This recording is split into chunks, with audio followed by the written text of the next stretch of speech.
joined by Professor Richard Okoth-Oduor, who is the Registrar of Research, Innovation and Outreach, Ms. Faiza Jama Mohammed, Director of Africa Office Equality Now, Commissioner Wilfred Lichuma, Board Member of Equality Now, Dr. Atemo, who we've been together with all week, the Deputy Executive Dean, School of Law, Arts and Social Sciences, Justice Yvonne Leopoldine Akoa, Vice-President of the Centre Court of Appeal and the Vice President of the Military Court in Cameroon, Dr. Justice Retired Nancy Baraza, first female Deputy Chief Justice of the Republic of Kenya, Dr. Siona Oras, Adjunct Professor, University of the Western Cape and Head of Legal at the African Court of Human and People's Rights, Professor Pacifique Mandarakiza, University of Ottawa and former Commissioner at the African Commission of Human and People's Rights,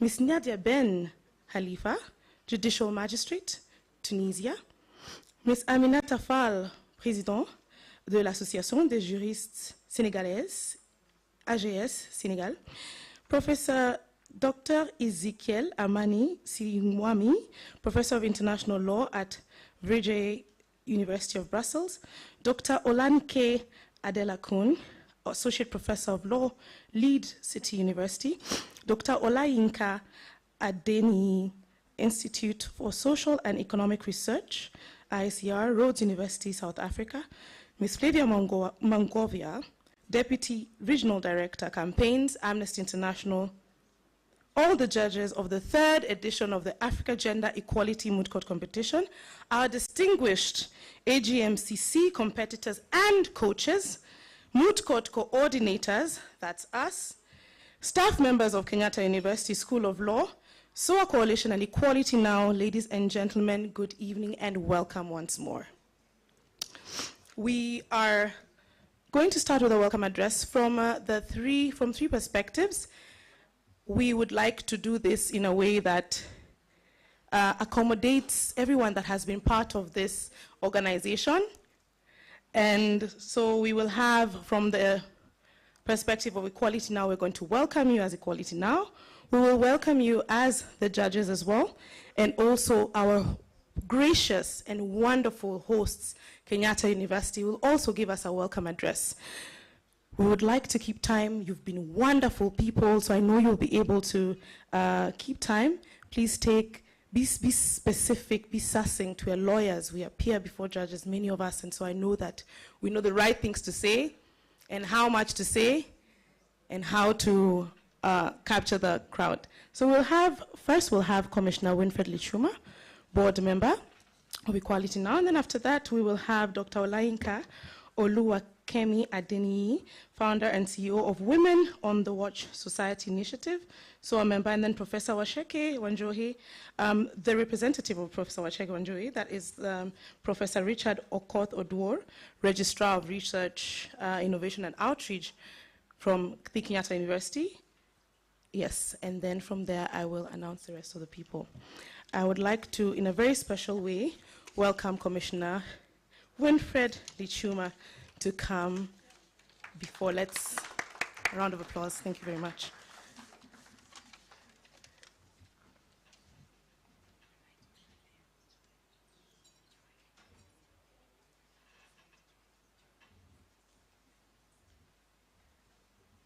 Thank you, Joy. Standing on the protocols that already she has established, ladies and gentlemen, good evening. Good evening. Hello. Yes, we want to be in a mood that is quite celebratory because it's a great evening. Do you know your neighbor? Just turn to your neighbor and tell them high five. Hello. Bonsoir. Yeah, let's not sit with strangers. Yes. Okay, so I want to take this moment, and I'll be very brief, to welcome all of you to this dinner event. Today we celebrate the incredible achievements of the participants in the third edition of the African Gender Equality Moot Court Competition. We are truly honored as Equality Now that you found time to join us to recognize and celebrate the dedication, hard work, and passion of the young legal minds that we have here today. For the last couple of days, this has been very eventful.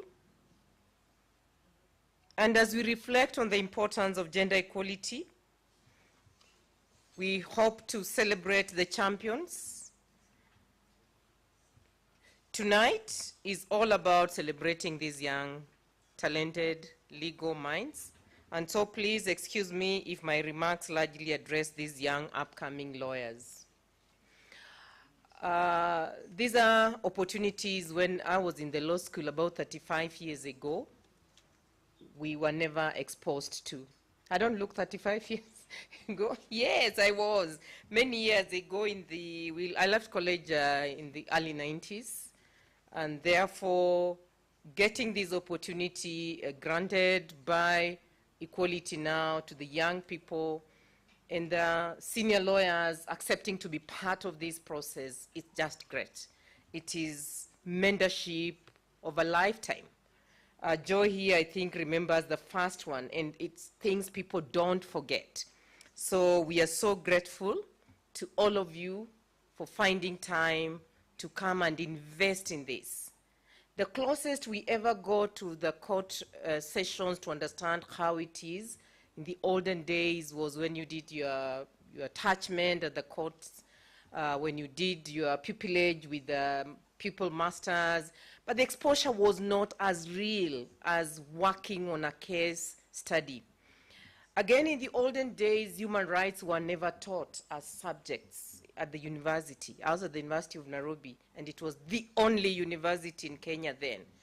And we learned administrative law, contract law, everything, but we never learned human rights law. So I had to go and do my master's in Essex in the UK, when I went down to international human rights law. But so you can see how close we are bringing the discussions, and especially the gender women empowerment discussion in the law and being part of what our young people are going through. And all I can say is we are so, so grateful. Your commitment to providing a platform where the future leaders of the legal profession can engage with critical issues of gender equality is invaluable.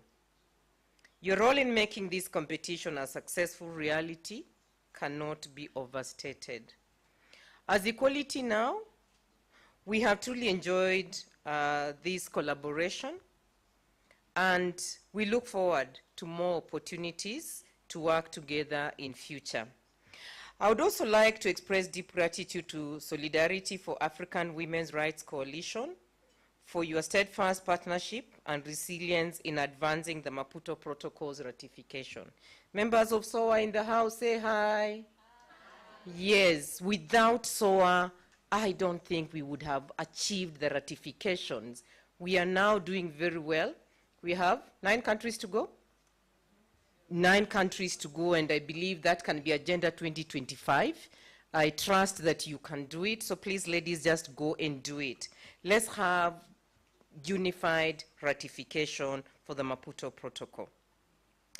On another level, of course, now we have the special rapporteur wanting to popularize it to another level of getting the countries to engage even more, and as usual, SOAWR is ready to partner and work with the special rapporteur.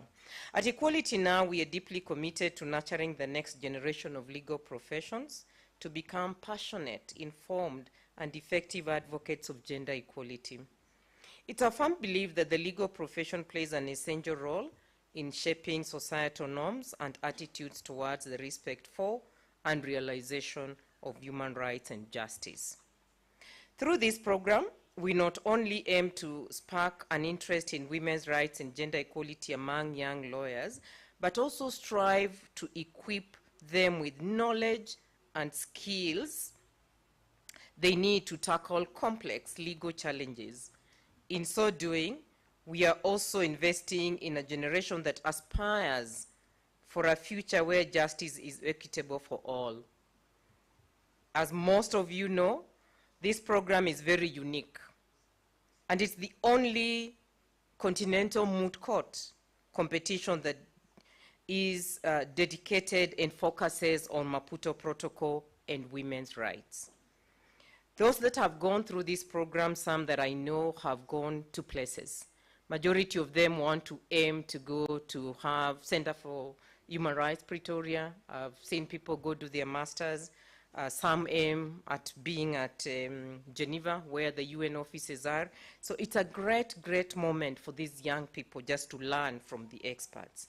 This year's Moot competition focused on reproductive health and rights under the Maputo Protocol, and specifically the legal complexities of commercial surrogacy, an issue that touches on some of the most controversial and challenging aspects of the law today. While there, I reflect on one of our members of parliament who is trying to move this motion in parliament. And if you check her Facebook, Millie Odhiambo, she in parliament had to take on a member of parliament who sort of wanted to know why move this motion, why didn't you get a baby? So that imagination is that getting a baby is just automatic.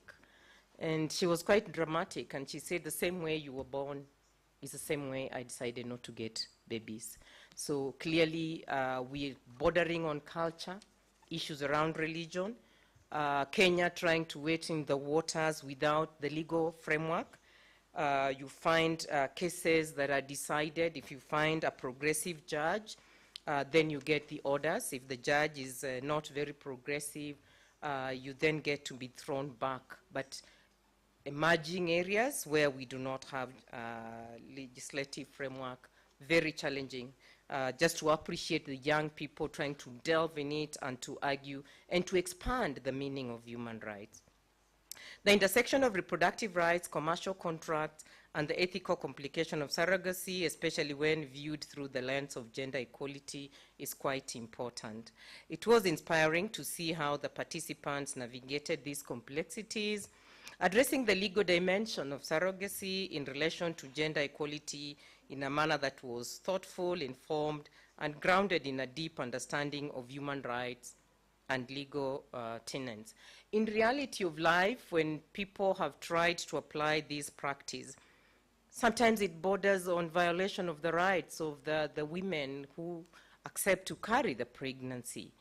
I know of a friend's friend who the woman was not even allowed to see the baby. So you give birth, babies are taken away, and you are sent away. So how do we deal with that trauma of carrying the pregnancy, and mostly the poor women, because then it has become a commercial contract.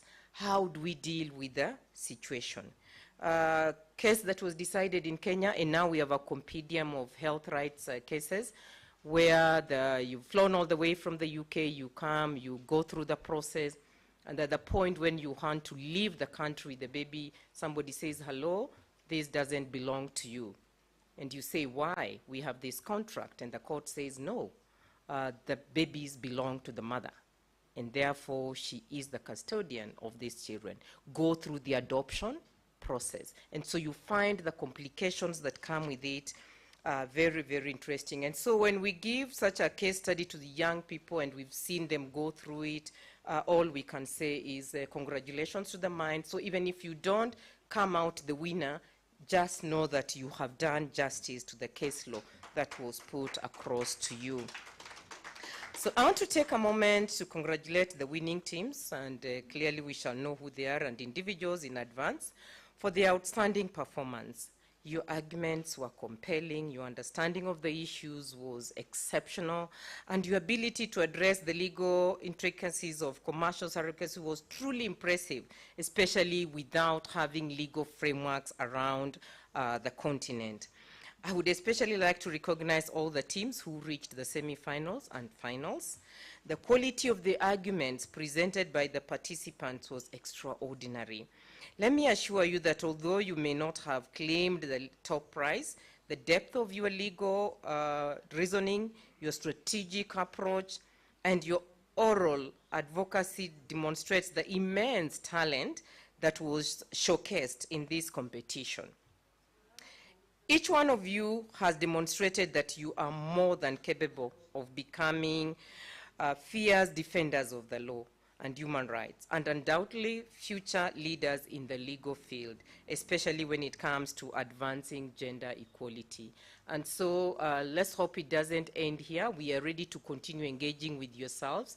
I hope Esther and the team, we can open up a platform where the engagement can be continuous so that we just don't end at the competition, but have an opportunity. For example, the Amref University now has introduced a master's in sexual and reproductive health and rights, and I'm privileged to have just been picked to lecture at that level. And all what you want to do is just getting the practical experience, which by the time now you're getting out, you'll be much better than many lawyers who have not addressed the issues of human rights and especially women's rights. As you think of charting your career path, I encourage you to consider the immense opportunities within human rights law.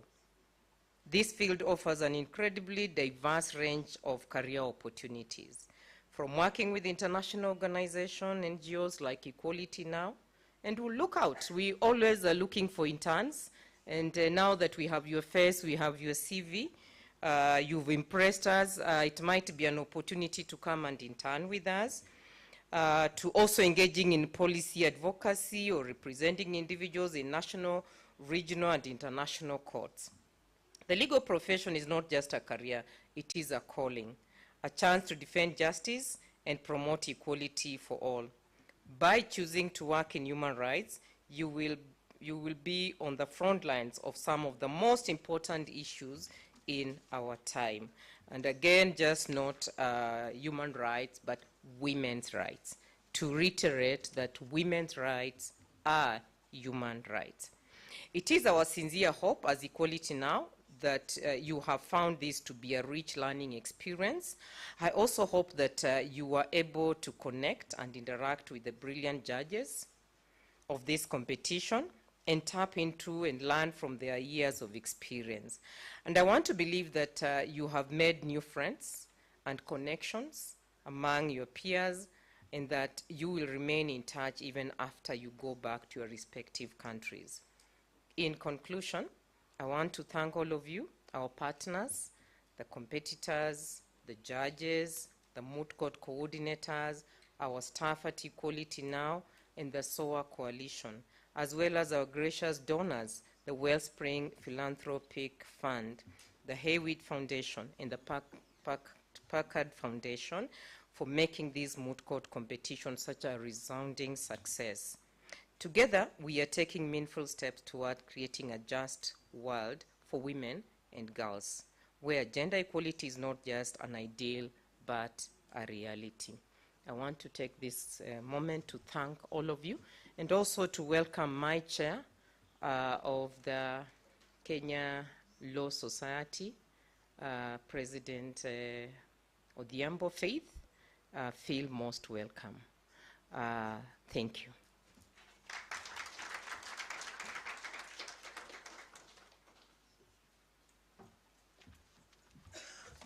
Thank you very much, Commissioner Lichuma, for this welcome address. I just want to ask the PA system, the PA guys, to please play music in between the speeches, so as when someone is coming back or coming in and out, it's not awkward. You don't have an awkward silence. It's a party, we're celebrating. These students have worked so hard. Yeah, some of us are here to just attend, but they're here. This feels like their whole lives right now. So I just want us to feel like it's very important to celebrate it every moment that we get. I did not properly introduce the commissioner. Commissioner Lichuma was the first chairperson of the National Gender Equality Commission, and she made immense changes. At the time, she actually contributed to, she was in the Senate during the implementation of the 2/3 gender rule that we are seeing that is now, at play in Kenya now. So she is very important. We have very important members of SOAWR and very important board members, and we're just so grateful to have her on board. Next, I am going to invite Dr. Olayinka Adeniyi. I hope I have done my best to say your name correctly. Founder and CEO of Women in Watch Society. Thank you. Yeah.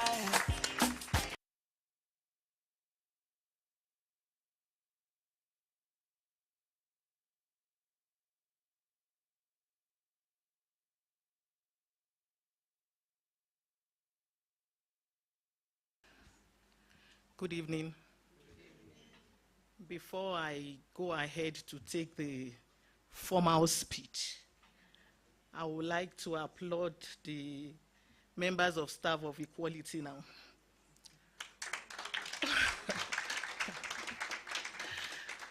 Hold on, please. For the subtle way that they coerce people to voluntarily present. Yes, they do it subtly. And that is why I'm here this evening. Ordinarily, I'm not a formal presenter. So I talk from my heart. But this evening, they have succeeded in coercing me to voluntarily do it. And I think I will do justice to that. Good evening once again. The chief guest, MS Faith Otiamu. I hope the callings and pronunciations of the names will not break my teeth. MS Faiza Jama Wanjoyi, the Director of Africa, Office of Equality Now. Commissioner Winfred Lichuma, the board member, Equality Now, distinguished guests, esteemed judges, honored participants, my fellow advocates for gender equality, ladies and gentlemen, I observe all protocols. Good evening.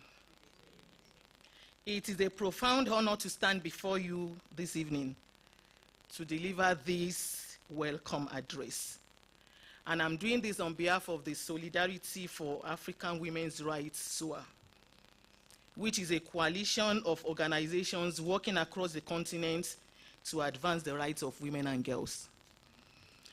Tonight, we celebrate not only the brilliance showcased in the African Gender Equality Moot Court Competition 2024, but also the collective commitment of individuals and organizations to building a future defined by equity, justice, and opportunity for all.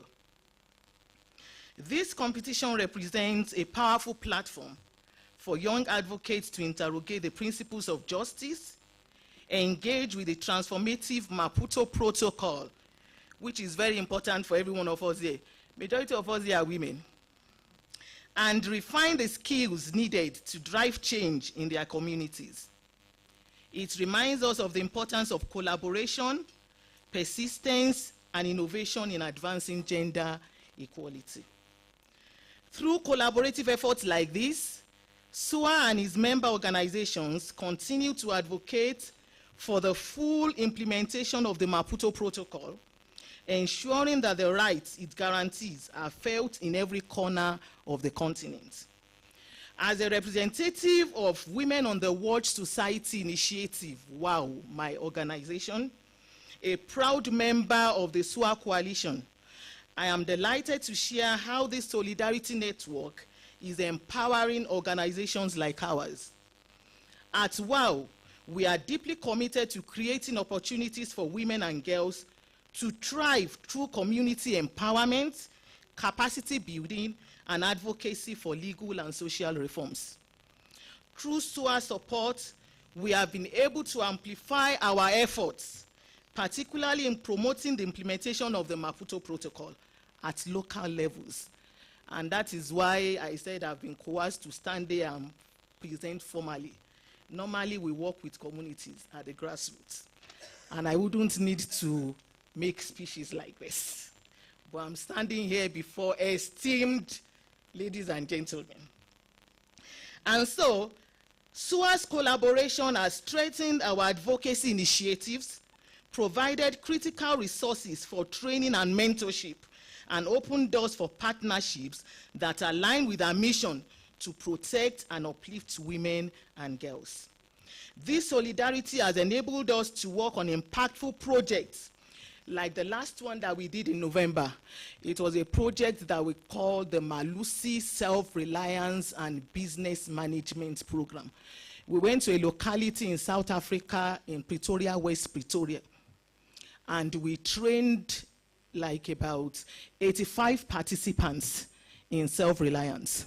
From research, we realized that women do run businesses. They are entrepreneurs, but they lack formal training of running businesses. So we go into localities to empower them through training, to teach them how to manage their businesses. We were able to do this in November. It was a huge success, and we are grateful to SOAWR for that. To the SOAWR network, your unwavering commitment inspires grassroots organizations like WOW to dream bigger and to do more. To the organizers of this competition, thank you for creating a platform where the legal minds of tomorrow can engage critically with the challenges and solutions around gender justice. It was a great program this week, where we can say we have a hope of the future of human rights, especially for women and girls in Africa. To the participants, your work here is not just about legal arguments. It is about carrying forward the vision of a fair and just society. You are the champions of gender equality, and your contributions make this mission all the more achievable. As we celebrate excellence tonight, that's what we are celebrating, let us also reaffirm our commitment to translating these discussions into action. Don't let them just be a matter of research and a matter of history. Let us be able to take them into the communities and put them into practice, ensuring that every African woman and girl gets to enjoy dignity, equality, and the justice that she deserves. On behalf of SOAWR and Women on the Watch Society Initiative, WOW, I congratulate all participants and winners. Your brilliance lights the path for a better Africa, and we are proud to walk this journey with you. Let us make this evening a celebration of progress and a springboard for continued action. Together, we will create a legacy of equality and empowerment. Thank you very much.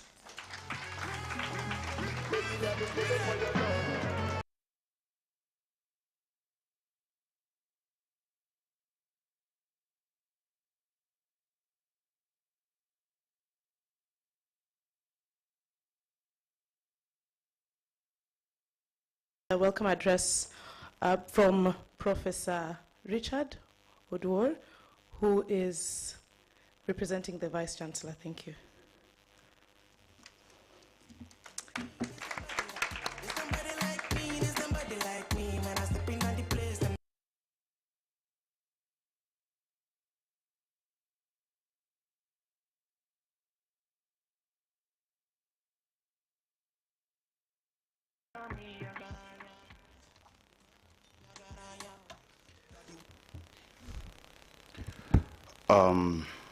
Faiza Mohammed, Director Quality Now, Africa Office. Justice Yvonne Leopoldine Akora, Vice President, Court of Appeal, and the Vice President of the Military Court of Cameroon. Dr. Segnona Horace, Adjunct Professor, University of Western Cape, and Head of Legal at the African Court on Human and People's Rights. Professor Pacific Manikazira, University of Ottawa, and former commissioner at the African Commission on Human and People's Rights. Ms. Nadia Ben Khalifa, Judicial Magistrate, Tunisia. Ms. Aminata Fall, the President of the AJS, is a long French sentence that I can't pronounce, so just doing my thing. Professor Ezekiel Amani, a Professor of International Law at the Frege University of Brussels.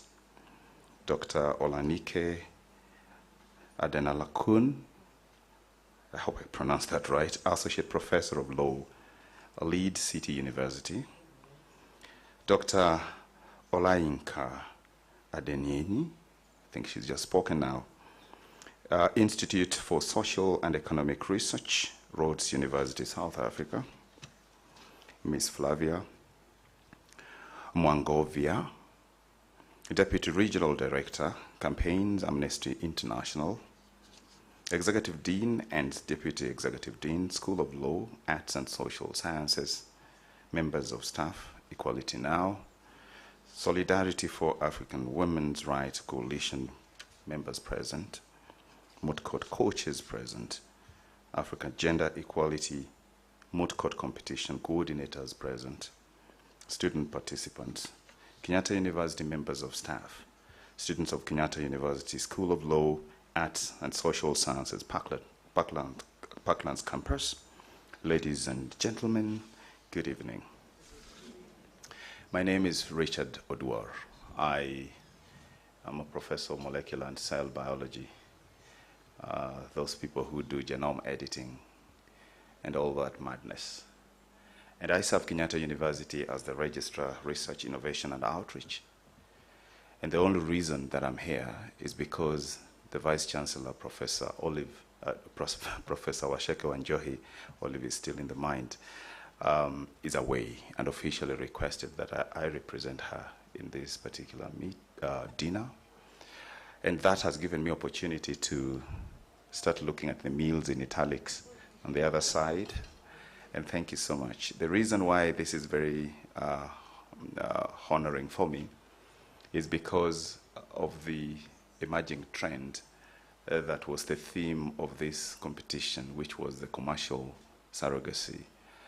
In my other life in forensic science, what we do is, this is becoming very interesting.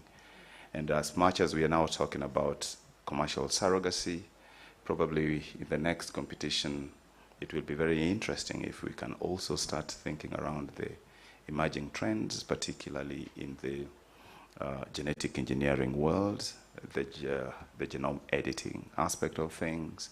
And even if we can look at now the latest, and I was privileged recently to be in the meeting that was happening in Cali, Colombia, around the COP16s, the CBDs, where the discussion now is moving towards the synthetic biology and genome and biodiversity, and how to share and access of the biodiversity and the genome itself. It's a very interesting area, and that is where we are headed. If you couple that with AI, we're in big trouble, very big trouble, and we need these young brains to start figuring it out, how we get to this. When you are requested to represent the Vice Chancellor, your work is to read the speech.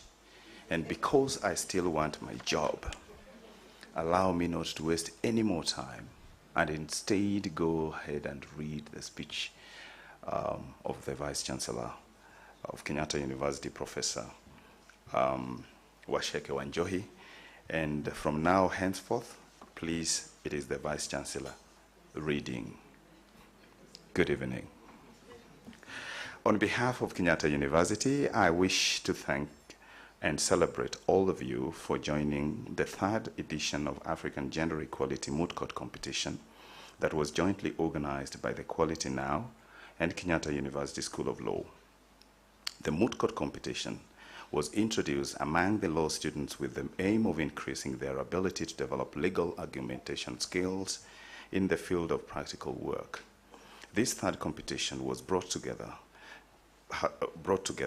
participants from Nigeria, Burkina Faso, Benin, Democratic Republic of Congo, Botswana, and Kenya for the semi-finals and finals.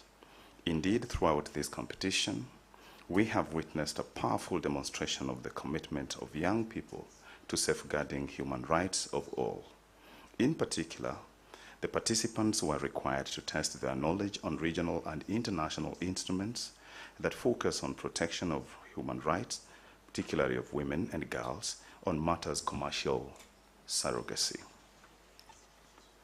I'm aware, ladies and gentlemen, that in the competition, several teams from different renowned public and private universities across Africa participated, and a few represented here managed to reach the semi-finals. In Swahili, we say, hongera sana, meaning congratulations. It is significant to point out that a career in law often provides situations in which professionals are required to use their wits and research to come up with a solution to navigate through the complexities of the legal challenges that face on the daily basis. And a moot court competition sets the groundwork for that process from the beginning. I therefore feel the law students across Africa are entitled to this experience. The endeavor by Equality Now and Kenyatta University School of Law to organize an international level moot court competition is indeed invaluable. It is my hope that all participants have had the opportunity to interact with the renowned judges and faculty members from across Africa and have surely gained a unique experience of learning how courtroom proceedings do play out in real life. Ladies and gentlemen, to this end, I believe that the participants have learned how to apply the 20 basic principles of effective trials, advocacy that were taught in either second year or third year of your law school program. I'm cognizant that you are now aware that during presentation, you must be brief, positive, clear about what you want, simple, provide important details, start strong, end strong, admit your weaknesses, use themes, arrange your work in chronological order, use illustrations whenever possible, use language carefully, be professional, use a few notes as possible, and watch your voice during presentation and submissions. Besides, you must be honest, alert, professional, courageous, sincere, and lastly, hardworking. Ladies and gentlemen, the challenges before us are multiple and complex: social justice, economic justice, racial justice, gender justice and inequalities, suppression of digital rights by government, shrinking civil space, climate change, and commercial surrogacy are just but some of the challenges that we face on a daily basis. As your careers develop, I encourage you to remain determined and true to the ideals you are now learning. Ladies and gentlemen, the law can be a powerful tool in the hands of all looking to make our world more just.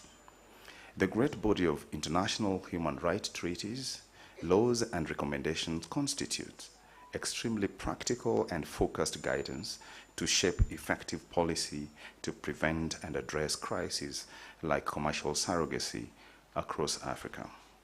And as I conclude, I wish to re-emphasize the words of Nelson Mandela, and I quote, "When the history of our times is written, will we be remembered as the generation that turned our backs in a moment of global crisis, or will it be recorded that we did the right thing?" End of quote. I'm confident that we have taken the right path. Together, we can make the world a better place for all of us. Thank you for this standing up for the human rights. I wish to appreciate all partners and sponsors of the competition, particularly Equality Now, and Solidarity for African Women's Rights Coalition for your overwhelming support. Asanteni sana. And with those few remarks, I now declare the competition officially closed. Thank you.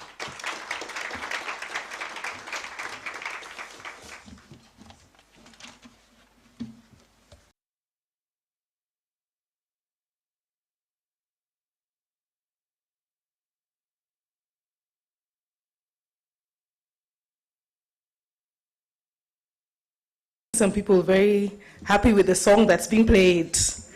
I'm not choosing a side. Naming nobody. Thank you very much, Professor Richard Okoth-Oduor, for the welcome address.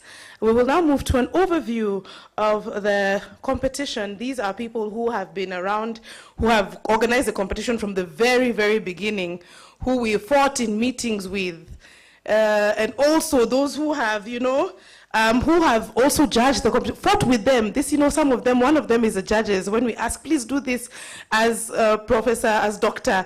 Adeni said, we have nicely coerced them to do things, and they've done this so willingly. So I think it's important that we have an overview of how the competition has gone from their perspectives. So we will start with Dr. Seona Oras Ajo Lohun. He is the adjunct professor in the University of Western Cape.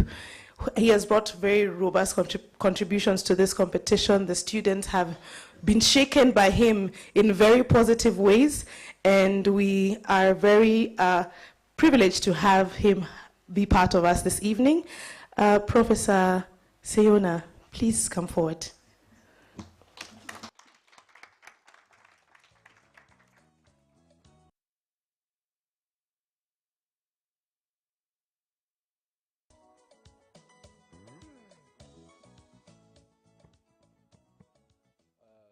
Good evening, everyone. I'm not sure what to say. Perhaps if what I'm being asked is to give my views about how the competition went, then probably I would say three things. And those would be questions. The first one would be, why is this kind of event important?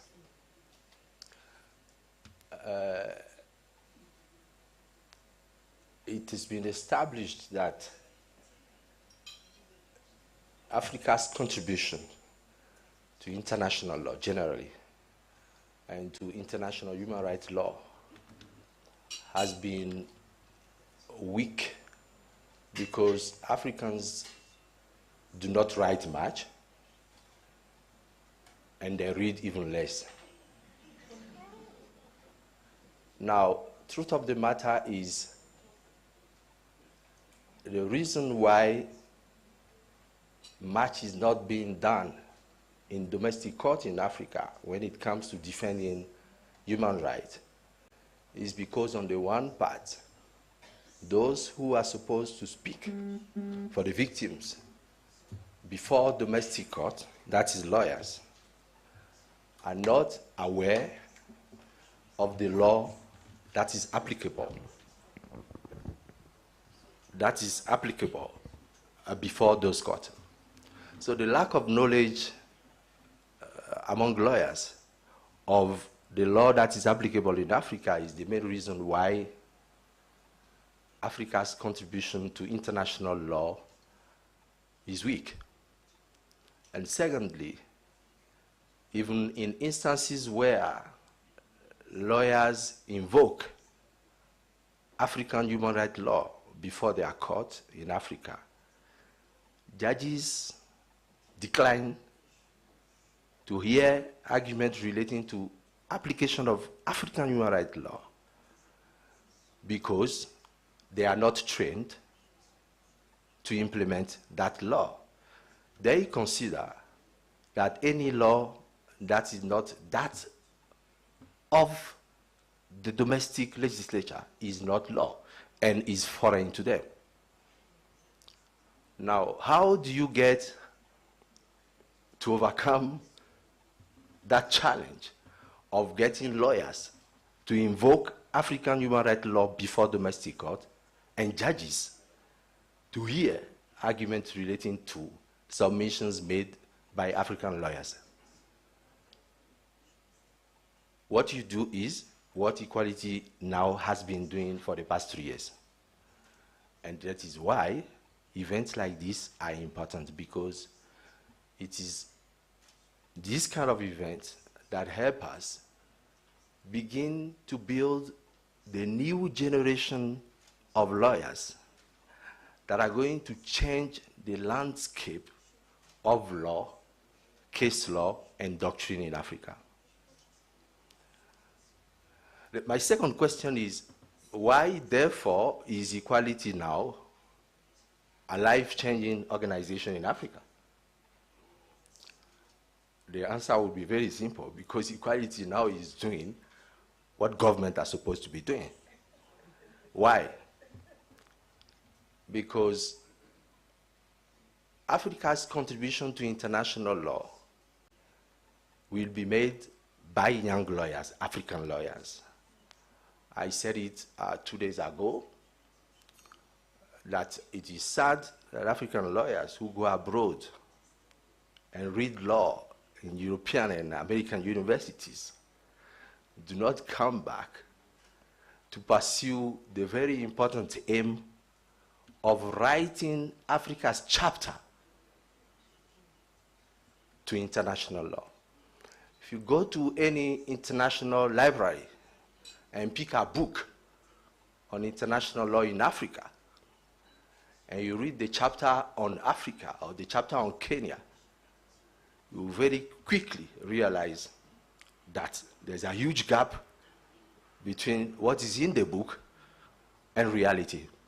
And this is because those who write books about Africa's contribution to international law are mostly non-Africans, or when they are Africans, they do not know their own law. That is regional law in Africa, that is the Maputo Protocol, that is the Children's Charter, that is the African Charter on Human and People's Rights.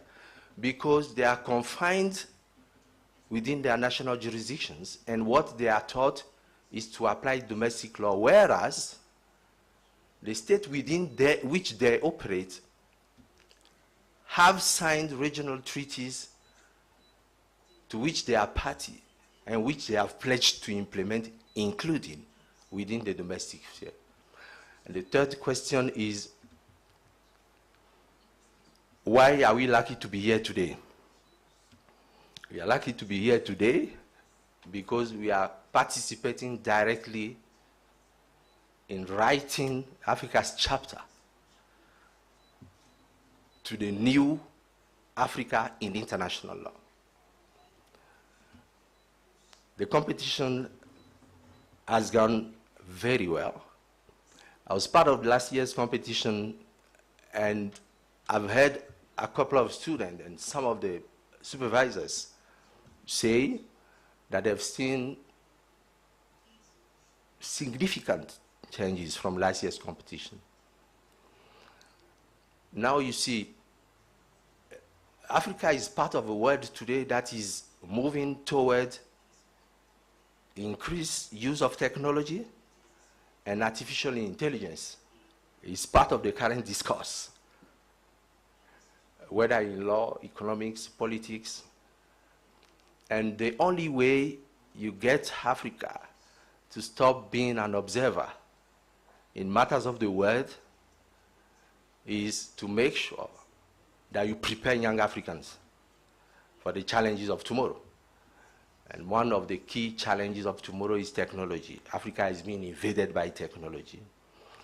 And the same experience that we had in the 90s, when Africa was coming up with what we called the third wave of democratization.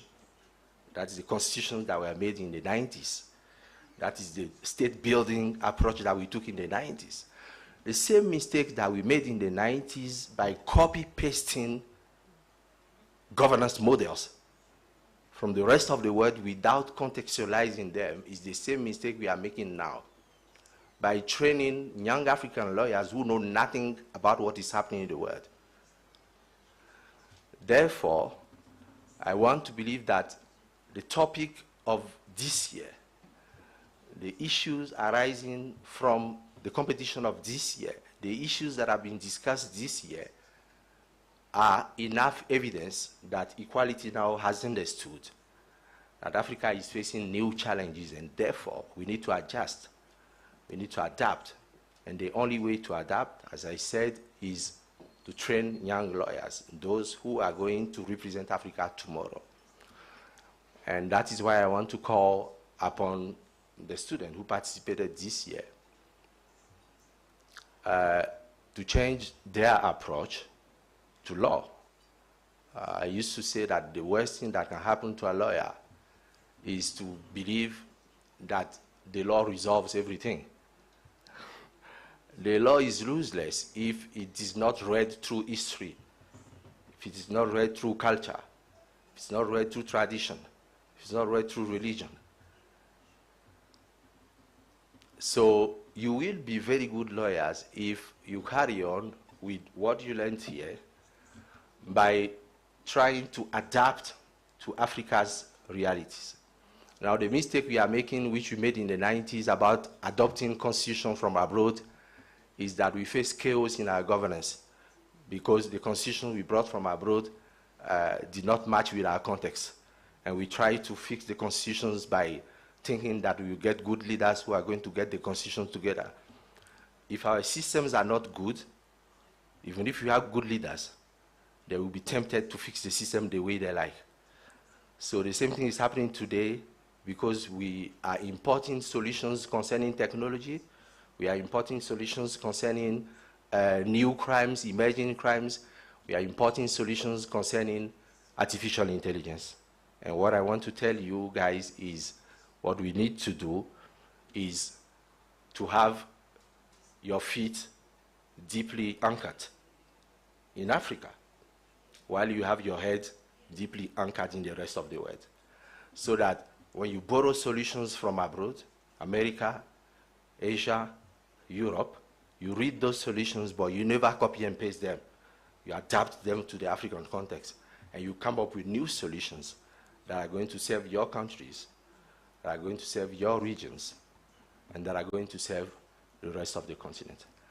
Let me stop there and thank you very much for your kind attention. Thank Equality Now for this great event. Thank you very much.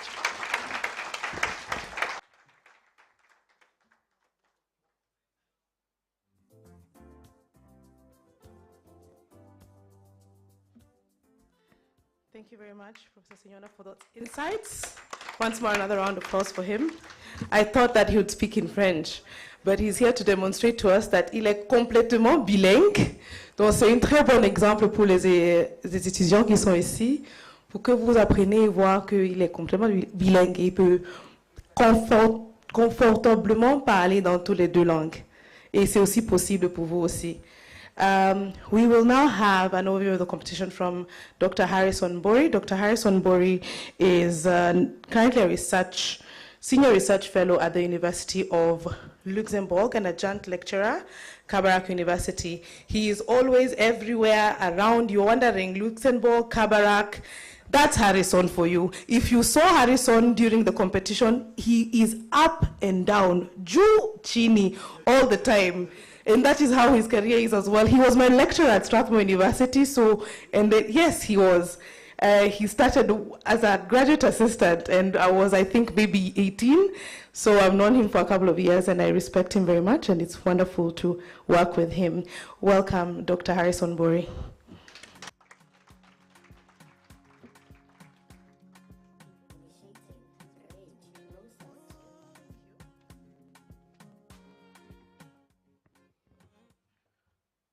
Thank you so much, Joy. When you say I taught you, it makes me look quite old. I am not that. Just for confirmation purposes. I'd like to take this wonderful opportunity to recognize, before I begin, the presence of the Deputy High Commissioner of the Republic of Botswana, Mr. Anthony Ontumetse. So welcome very much, sir. We are happy to have you. We recognize your presence, and we are happy that you have joined this opportunity. I would also like to recognize the presence of Professor Richard Okoth Oduor, who's the representative of the Vice Chancellor of Kenyatta University, Professor Washeke Wanjoy. Thank you for joining us, sir. We are happy to have you. Ms. Faiza Mohammed, Director Equality Now, always a huge presence, always happy to have you. We are very, very happy to see you. Thank you very much for coming. I'd like to recognize the presence, of course, of Dr. Tom Ratemo, the Dean of Kenyatta University School of Law. Welcome very much, sir. Always a pleasure to have you. Thank you for accepting our invitation to host the competition and hosting us wonderfully well. So we really, really, really recognize that. So thank you very much. I would also like to take this opportunity to recognize the presence of Ms. Faith Odhiambo, who's the president of the Law Society of Kenya. Very active, I have to say. Wonderful to always see you. And it's great the work that you have done to make the professional society of Kenyan lawyers very active. So we thank you, and thank you very much for honoring us with your presence. I would also like to honor the presence of all judges. There are a number of judges who are at this event, esteemed judges of this competition, all students who participated in this competition, our friends at Equality Now, who are the engine room of this competition, without which we would not have been able to do this competition, all the staff at the Kenyatta University School of Law who were super helpful to make this competition a possibility, all the bailiffs who are students of Kenyatta University, and all invited guests this evening. Thank you very much for coming to honor us with your presence. Thank you very much. Of course, coaches too of all the teams. I see many coaches here. I have been a coach and we've met in very many competitions. Always, always welcome. I would like I'll start by saying a few words. It has been a very intensive competition for all the students. When I was a student, and I was indeed a very active mooter, once I went to one of these gala dinners, and our very esteemed Professor Githu Migai was in our presence. And as you know him, he's normally full of anecdotes. And one of the anecdotes he told us is that normally for a lawyer, when you are before a tribunal or a court, and the law is on your side, you argue the law, you die with the law, and you do everything to convince the tribunal that you're right on the law. But if the law is not on your side, and maybe the facts are on your side, you argue the facts, you die with the facts, and you say everything about the facts. And in the unlikely event that both the law and the facts are not on your side, you bang the table.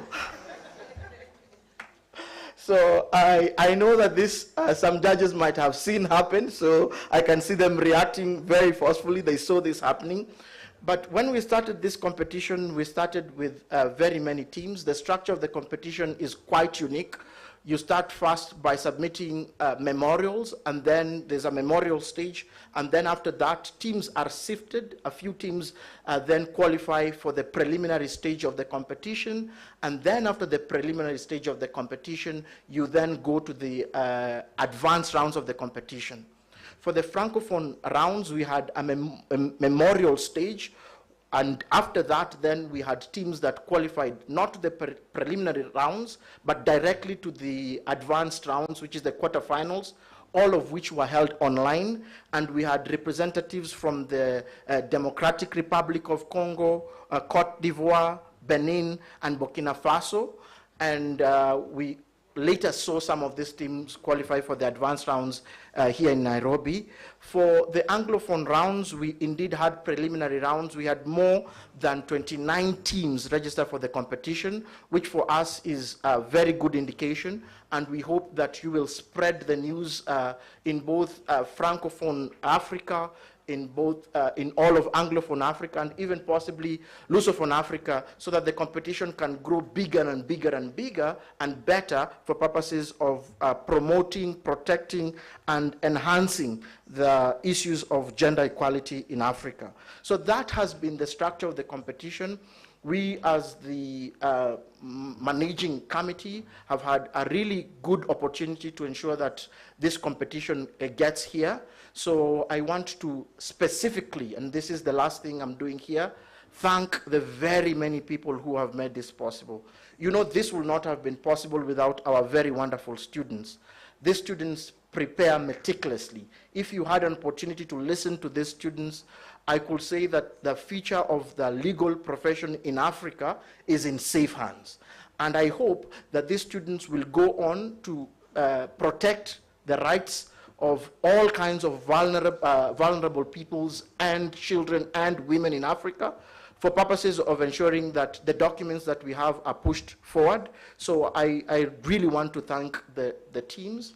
I want to thank the coaches, who many at times are forgotten because they're behind the scenes. We never get to see them. I want to thank our esteemed judges who honored our invitation, even when we caused them to do workshops and presentations that they were not prepared for. They still did it. So I want to thank you for accepting to do that. I can see Flavia nodding. Thank you so much for doing it. Thank you, Prof. Pacific. It was very wonderful. I want to thank the SOAWR Coalition. I want to thank our colleagues at Equality Now, who are now doing this competition for the 3rd time running. I hope that in future we will get another opportunity to do the 4th, 5th, 6th, up to the 100th of this competition. And I hope that we will all be alive to celebrate maybe the 50th version of this competition and even the 100th, God willing. Thank you very much, and God bless you.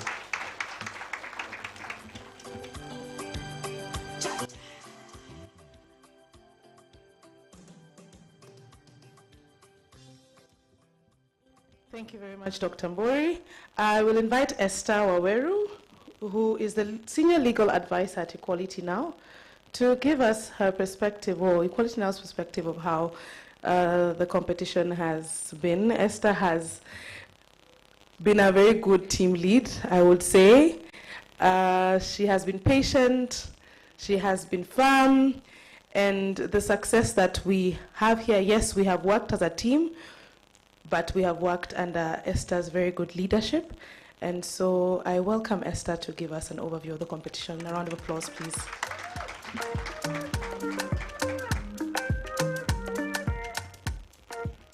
Good afternoon. Oh, is it afternoon? This is what the competition has done to me. It has made me lose track of time, days. I only remember dates. I think I've said that to a couple of people. Good evening. Bonsoir tout le monde. Yes, and that is the end of my French. Allow me to proceed on already established protocol. It's a pleasure to see everyone here today. And I don't have a written speech. I have some scribbles because I was wondering what to say. But I think what I want to do is to speak about a dream. And no, it's not the Martin Luther dream. It is the Esther Waweru dream. A couple of years when I joined Equality Now, we were wondering what to do with young minds, young legal minds, and how to popularize the Maputo Protocol amongst young students. And so Pfizer, during my onboarding, told me, oh, we had this Moot court competition for Kenyan students on the 2/3 gender principle. I said, that was great, because I think just as our board member, Commissioner Lichuma, has said, I think for a lot of us, and no, I didn't go to law school at the time that Commissioner did, but I think just until a couple of years back, maybe less than 10, a lot of us who went to law school didn't get the opportunity to learn about regional human rights instruments as much as we did about the UN. And so things like the Maputo Protocol, this very brilliant and beautiful document, were not taught to us. We had to sort of learn about them when we started working in the human rights field. And so I say to Pfizer, I would like to do an Africa-level moot court competition on the Maputo Protocol. And I don't just want to focus on countries that are within the common law jurisdiction that have a mooting culture. I would like to see countries that do not ordinarily get into this kind of sphere actually beginning to compete within moot court competitions as at the same level as their Anglophone or common law counterparts. And so I said, yeah, let's have the Africa Gender Equality Moot Court competition. And I said, we cannot make the French teams compete at the same level as the Anglophone teams. Why? For that historical reason which I have given. There hadn't at that time been a very strong mooting culture within many Francophone countries, and I hope that they will bear me witness and that I'm not spreading rumors this evening. But what I see now is that dream coming to a reality. When I look at the teams that have competed in this third edition of the Africa Gender Equality Moot competition, I am overwhelmed. Overwhelmed with a lot of pride, with a lot of satisfaction, and with a lot of hope. Because listening to the arguments that were presented, and I invite those of you who are not able to be with us to join, to watch the competition, at least the semis and the finals, on the Equality Now YouTube channel, and you will be mesmerized. I promise you that. Because these young kids, please allow me to call you young kids, have been nothing but exceptional. The arguments, the delivery has been outstanding, way even beyond what I have witnessed, not just in national courts, not in regional courts, but even at the international level. And I can say, as every other speaker before me has said, that really Africa is in good hands. We can quote Justice Nancy Baraza for that, because she really did hammer this point when she was presiding over the final rounds of this competition. But the growth that we have seen is not just in the quality, it's also in the quantity. When we started the inaugural AGMCC in 2019, we barely had 5 teams, and Joy will remember, we barely had 5 Francophone teams. And we were like, okay, how do we get these people to participate? And the SOAWR members, I really want to acknowledge the work that the SOAWR members did in rallying law students in their countries, particularly Francophone SOAWR members. They were able to get teams to participate and to register. And most of them, the students who registered, came to us and they were like, what is this moot court competition? What is expected of us? And we had an information session for them that helped them to, and it was like moot court competition 101, and it's a crash program. Okay, now here's the hypothetical question. Go figure out what happens. And the growth that I have seen, as I said, we had just a handful then. In 2023, which is the competition that we had last year, we had 9 Francophone teams registering and proceeding to the oral rounds of the competition. This year, we had 14 Francophone teams registering and 13 teams participating in the oral rounds of the competition. I will pretend to take a breath so that you can clap for this. And I think this, for me, is the highlight of this competition. Not to belittle the work of the Anglophone teams, but to really praise the Francophone teams and to encourage them, to encourage their fellow counterparts to participate in similar competitions.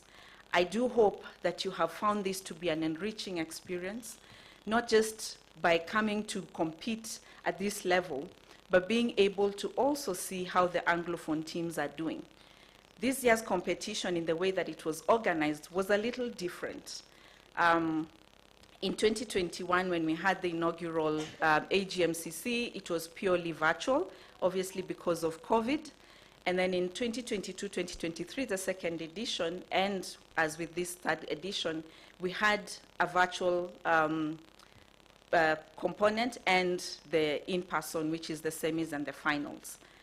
The teams that have participated in this third edition were able to benefit from rich experiences. A lot of education passed through this week, learnings from the very able judges who were coerced by Harrison. I had nothing to do with it, to sit in webinars and really deliver a lot of knowledge with very interesting topics, I would say. And I do hope that we can continue to do this. This is a special message to the people that matter, and I'm looking at them. I do hope that we are able to continue with this competition, because we cannot speak of realizing a just world for women and girls if we are not inculcating this culture in young legal minds. I know that as lawyers, and a lot of you hear me say that lawyers think that we are actually full of ourselves. But also, the reality is the law moves the world, as with many other things. The law plays a critical role. And without that basic understanding and that foundational understanding of just how much you can do with your knowledge of the law, I think it would be remiss of us to not place the position of the law and its purpose in our society in the right place as it does. And so I do hope, I sincerely hope, that we'll be able to carry on this competition in future years, but also make sure that we are attracting many more countries. This year, we had 13 countries that made it to this competition, with 300 registrations, so students who registered, and by registration, that's a team, so that effectively means that that's 600 students across the continent who are interested in this competition. And because of its very unique nature, being the only competition that focuses on the Maputo Protocol exclusively, I think that this competition offers a lot, and it has already given a lot of insights and catapulted a lot of people who participated in it into the human rights sphere, but also into very interesting legal professional engagements. Allow me, as I conclude, to really thank all our partners, particularly the Kenyatta University School of Law. You've been an awesome, awesome partner. Asanteni sana. As I mentioned, the Solidarity for African Women's Rights Coalition is a critical partner in this AGMCC and in the advancement of the Maputo Protocol. Thank you very much. We are extremely indebted to our very great judges, all who served in all the 3 AGMCCs, and including the ones who participated in these final rounds. We really took you out of your very busy schedules, but we appreciate that you are here. And as you heard the accolades being read, these are not just any other judges that you find. These are distinguished judges. These are people who are established in their academic world, in their professional world. And it's a great, I think, privilege for the students to have to appear before these judges. I do hope that you are not intimidated, but encouraged. I know some of the judges asked very tough questions, but that is part of the learning. I also want to appreciate our Moot Court coordinators. This year's competition was again very different, because previously we'd only done this in-house as Equality Now, and as we learn and grow, we realized that we needed to have this kind of support. And so to the very able team led by Dr. Harrison Bori, Michael Wambua, and Joy Awich, we are truly, truly grateful. And very, very finally, this competition has been held by the hands of my colleagues at Equality Now. It is only that I get to speak here, but there are a lot of people who are behind the scenes. As I said, Pfizer, thank you for buying into this dream and allowing me to put that into the proposal. To our fundraising team for putting in the proposal and making it go through. To our auditor-in-chief, Rosalind Ndikwe, who was auditing the scores as they were coming in from the judges and making sure that every student got the mark that they deserved or that had been put in by the judges. To Mombi Mugo, where is Mombi? Somewhere. And Elizabeth Alukudo, as well as Naomi Mwangi, who started at the very beginning with this. And I do want to also celebrate one particular person in a very special way, Dr. Olanike Adelakun. You know, I am not an expert in commercial surrogacy, but the person who caused you to suffer because of that complex case is none other than Dr. Adelakun.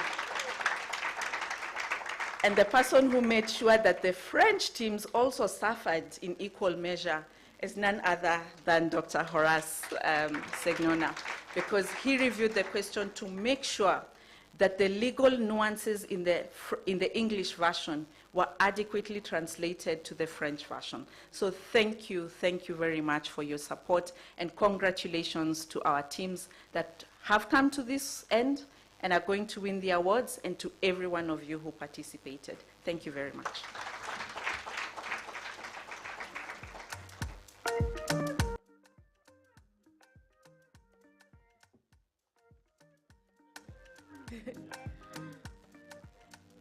Thank you so much, Esther. It's been a journey. Thank you for just highlighting the wonderful journey that has been, and congratulating the students and the judges who've walked through this journey with us.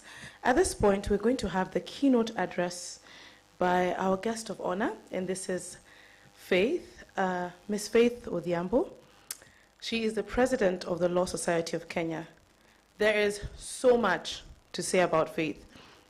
Faith is a great inspiration as a legal professional, as an advocate, as a leader, as an activist, a lecturer, a researcher.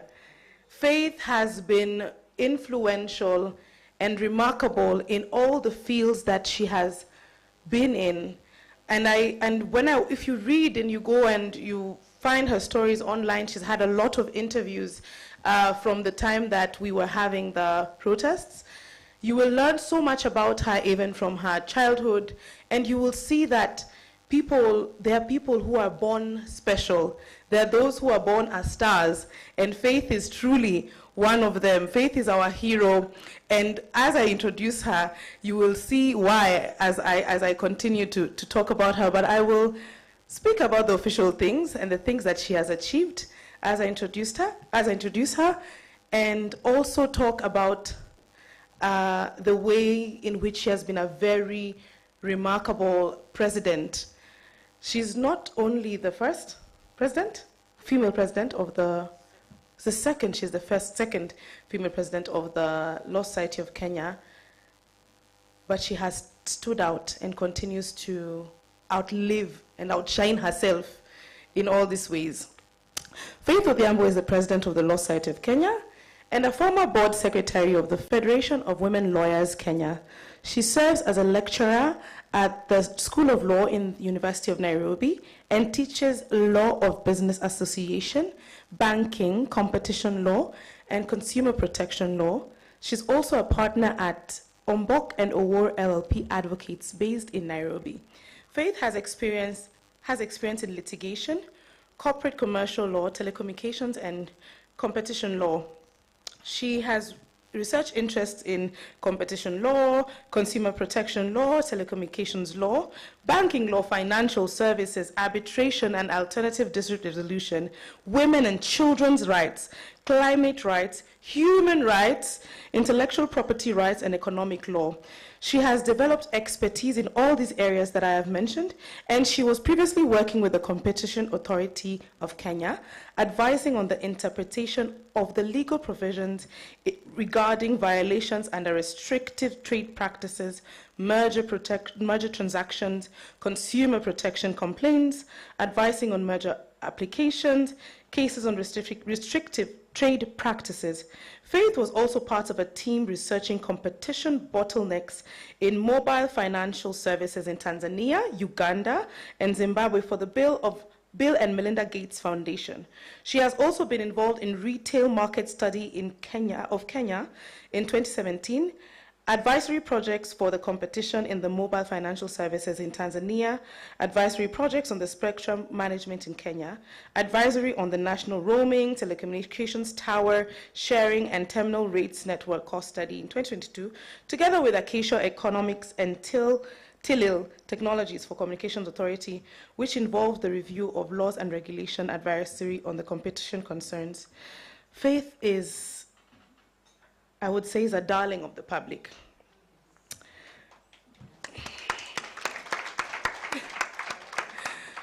Faith, this will stick with you for a very long time, Madam President. During the recent anti-tax protests, which of course became a movement for Kenyans to stand for their rights and as their citizenship, their democracy and law, she spent so many sleepless nights advocating for the safety of the protesters, demanding the release of those who were arrested and abducted. I embarked on day one of the protests. I'm a very strong activist, and I'm very, I am very practical in everything that I do and I believe in. So on the first day of protest, I got out and I was ready, and when I came out, found my friends, my cousins, everyone was, I met them all along the way without planning that we will be there. So it's good to surround yourself with people who are like-minded, because everyone that I depend on, that I like, was also present. And just on day one, I think 30 minutes into it, I was arrested. I wasn't scared, but I was arrested. We went to Central Police Station, and we were wondering and thinking, what's going to happen if we have just started? This is day one. Other people have not arrived town yet. But I can assure you that because of President Odhiambo's influence, her hard work, her dedication to human rights, for the protection of the right to picket and the right of expression, she truly gave Kenyans so much hope. And she did give me hope, because I knew that when I come out again, I'll be arrested and I'll come out. But it has not all been rosy. During her campaign for the LSK presidency, Faith faced a lot of criticism because of her age. As you can see, she's very young, with some suggesting that she needed to appear more mature to lead effectively. But Faith has broken ceilings.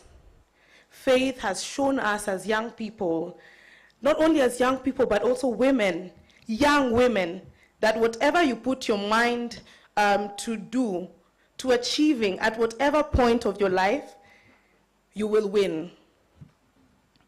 She persisted and demonstrated her unwavering commitment to justice and equality throughout her campaign.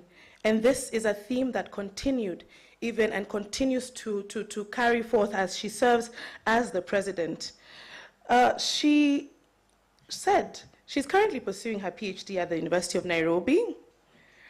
She's followed by a diploma. She also had a diploma, of course, from the Kenya School of Law. She's an advocate of the High Court of Kenya. She focuses right now on critical legal issues such as competition, consumer protection, and telecommunications law, as you've seen. But she's a strong activist. She says her recent victory as the 51st president of the Law Society of Kenya marks a significant milestone. As the second female president of the Law Society of Kenya after Rachel Omamo, her election is a testament to her dedication and commitment to the legal profession. Throughout her career, her selfless service has been a guiding principle. People would tag Faith on Twitter because we were active. That's where we're getting all our information from. She would tag her, this person's missing, this one has been arrested, and Faith, no one was less important than another. I think that deserves a round of applause. She has demonstrated servant leadership, working not as a servant, even as she's working with her colleagues, not putting her authority over others, but seeing what are the big things and the small things that I can do. She was in big meetings, small meetings, and she continues to do that. At the LSK, her vision includes fostering positive change for young lawyers, enhancing advocacy standards, and completing the LSK building project to improve advocacy infrastructure. I do wish you the best in that. She aims to create an environment where advocates feel valued and supported. To any woman contemplating a future in law, she says, I firmly believe that law is the future. It is a field where you can make a significant impact. I encourage you to pursue it with passion and dedication. To Madam President, Faith, Miss Faith Odhiambo, welcome. The Emperor, the Conqueror, the Champion, the Lion is here. The Emperor, the Conqueror, the Champion, the Lion is here. Zobu, zobu, I love that song, by the way. We used to dance it during elections.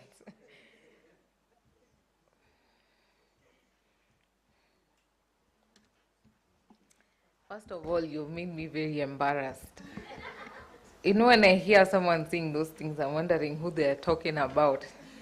You know, my senior is sitting here and she's just wondering, who are they talking about? So these are my mentors from the University of Nairobi, Dr. Baraza, Judge, Professor Mbote. They're the people who, when I got in as a tutorial fellow, have been gracious and have been holding my hand. So when you say you celebrate faith, celebrate the mentors as well. So Professor Richard Oduor, representing Professor Washeke Wanjohi, the Vice Chancellor, Kenyatta University, Commissioner Winfred Lichuma, Board Member of Equality Now, Ms. Faisal Mohammed, Director, Africa Office, Equality Now, Dr. Tom Ratemo, the Deputy Executive Dean, School of Arts and Social Sciences, Justice Yvonne Akor, the Vice President of the Center Court of Appeal and the Vice President of the Military Court in Cameroon, Dr. Justice Nancy Baraza, our first Deputy Chief Justice of the Republic of Kenya, Dr. Segnona Horace, Adjunct Professor, University of Western Cape, and Head of Legal at the African Court of Human and People's Rights, Professor Pacific, I won't try to say the second name, University of Ottawa, and former Commissioner, the African Commission of Human and People's Rights, Ms. Nadia Khalifa, Judicial Magistrate, Tunisia, Ms. Aminata Fall, the President of the Association des Juristes Sénégal, Professor Dr. Ezekiel Amani, Professor of International Law at the University of Brussels, Dr. Olanike Adelakun, Associate Professor of Law, Lead City University, Dr. Olanyika Adenyi, forgive me if I've said it wrongly, Institute for Social and Economic Research, Rhodes University, South Africa, Ms. Flavia, Deputy Regional Director, Campaigns Amnesty International, all judges of the third edition of the AGMCC, our distinguished AGMCC competitors and coaches, Moot Court coordinators, staff members of Kenyatta University School of Law, SOAWR Coalition and Equality Now, ladies and gentlemen. Good evening. Good evening again.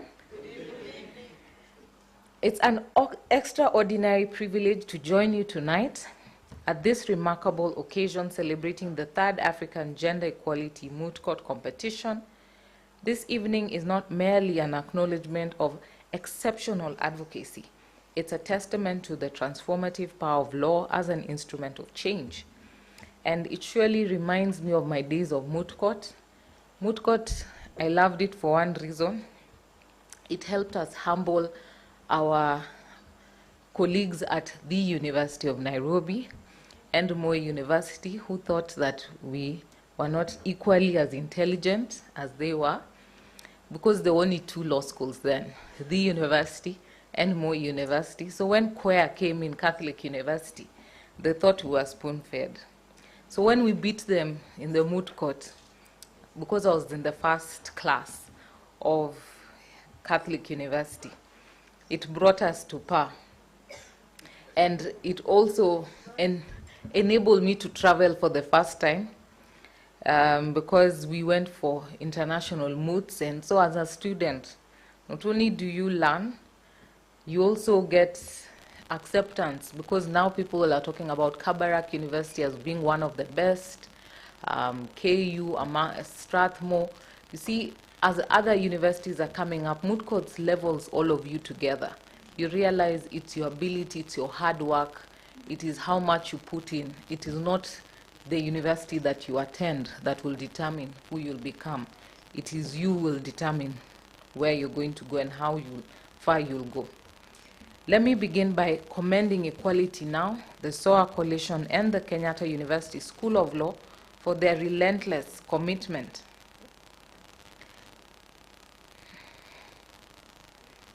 to advancing gender equality through this innovative platform. The moot court competition is much more than an intellectual exercise. It is a forge where ideas and ideals are tempered into tools for justice. This year's focus on the legal complexities of commercial surrogacy is both timely and critical. In Africa, the intersection of surrogacy, technology, and human rights reveals a glaring gap in our legal frameworks. One leaves women, children, and families vulnerable to exploitation. Tonight, I challenge each of you as stewards of justice to raise to this challenge. Let us not view surrogacy as merely a legal quagmire, but as an opportunity to pioneer equitable solutions rooted in dignity, autonomy, and fairness. I must say that even as we talk about surrogacy, I was having lunch with one of our legal members in Germany, and she was saying they were being taught the different terminologies in Kenya that are different in their place. They talk about the legal parent, as we talk about the biological parent. So who is the biological parent in surrogacy? If we use those terminologies, which are different from what they recognize in their system. In this regard, which is one of the most comprehensive building treaties, provides for a wide array of reproductive health rights.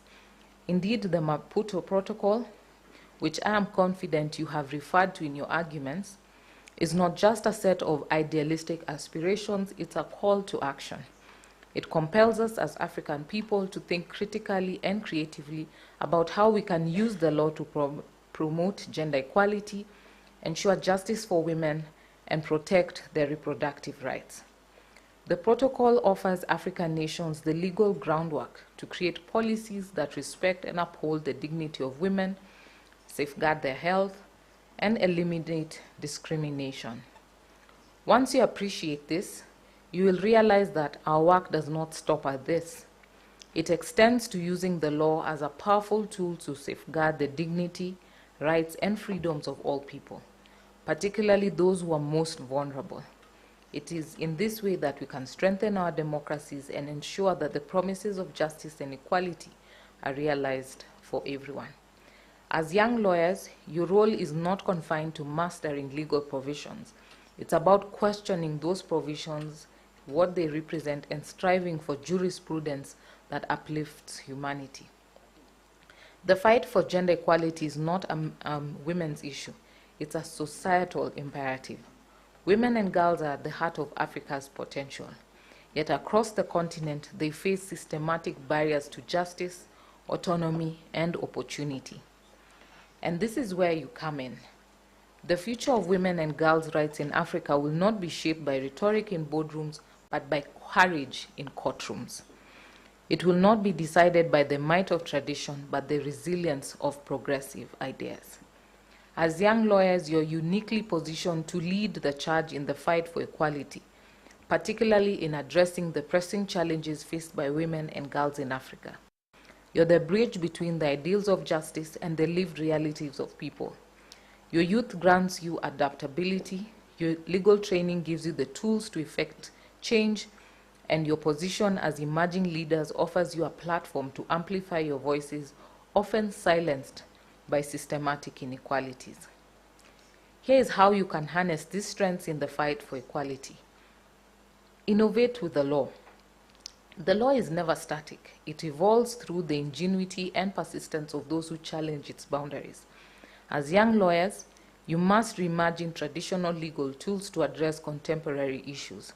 For instance, commercial surrogacy, the theme of this year's competition, is a modern dilemma requiring innovating legal frameworks. Who better to craft these frameworks than yourselves, equipped with fresh perspectives, technological awareness, and a deep sense of justice?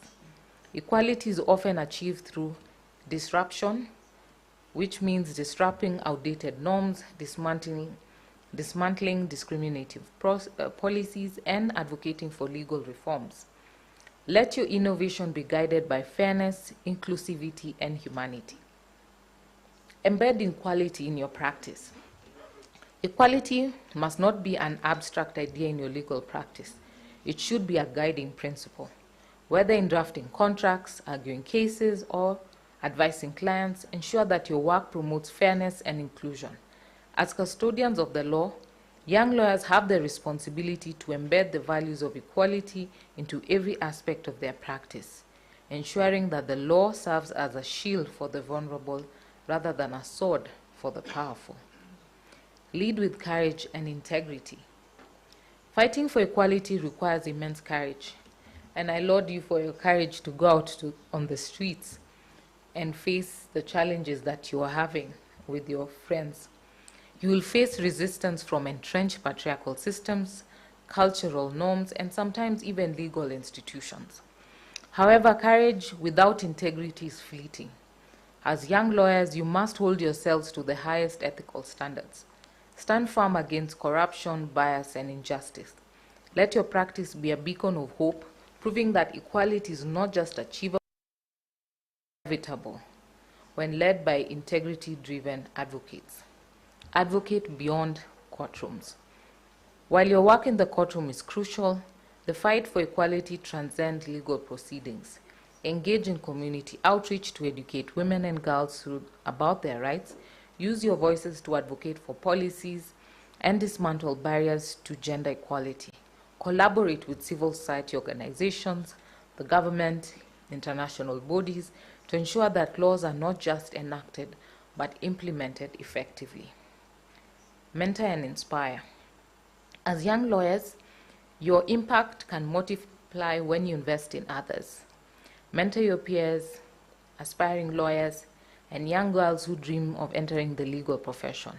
Show them through your actions that the fight for equality is worth pursuing. Create networks of solidarity that amplify efforts to achieve justice. And I say this because I have been mentored and mentored immensely.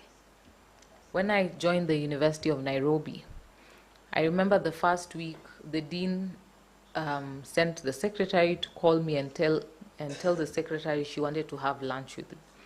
I found that odd, but I said, oh well, let me have lunch with her. And the lunch meeting was to ask me what I wanted to do, what was my areas of focus, what am I planning in my life, when are you getting married? Because that's Professor Mbote. And what are my plans in life? How could she help me achieve them? And as I'm planning all these things, what will I do with my boyfriend? Will he walk with me in that journey? Have we had these discussions? Now we are husband and wife, not boyfriend. But she's taken that interest to guide and be there consistently. Because I've been mentored, I mentor. And I urge, mentor others, because it makes a whole big deal. When I was making my decision to run for president, I asked my mentors. But when I was going to the streets, I didn't ask, because they might have been afraid for my life and told me, wait, just relax. So those ones I didn't ask. But their messages of encouragement were clear that they were supporting my action. Some would ask me, am I crazy? but in the craziness, they would say they'll still stand with you. So mentors go a long way. Mentor others. Your role in the fight for equality is not just a professional responsibility, it is a moral imperative, carried with pride, purpose, and unwavering determination. You're the torchbearers of justice, and the future of women and girls' rights in Africa depends on your resolve. I normally say the saddest thing that I feel sometimes with the young girls is that the ladies who have come before you have broken barriers. We have Dr. Nancy Baraza, the first Deputy Chief Justice, the current Chief Justice, the first female Chief Justice. We have the first Attorney General, and we've enjoyed a few firsts. So people in the city think we have broken barriers, that we have made it, that there is equality. But there's no two-thirds gender in terms of our political participation. Count the number of women, as much as women are growing in corporate, the number of women who have built that opportunity. We have women in boards. Ask yourself why there are no men in boards. Because they are many already. They don't need mentorship to support one another. Ask yourself how many female commissioners we are seeing. We have Commissioner Lichuma here, but how many commissioners are we seeing? We still have the challenge of femicide as a country, and the target is women. Why are we not having menicide? Why aren't we seeing men being picked and killed and cut into pieces? And they're still not a priority until we continue making noise.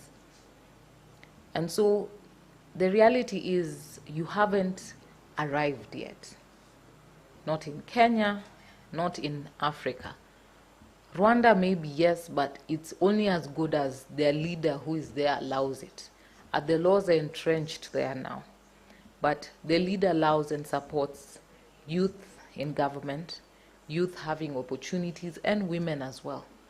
There's no political goodwill in other countries, but we have the numbers. Why aren't we having more women in leadership, holding political offices? Yet, when the census was done, we're almost the same number. There's still a lot that needs to be done, that also women should start trusting that other women can take up the helm.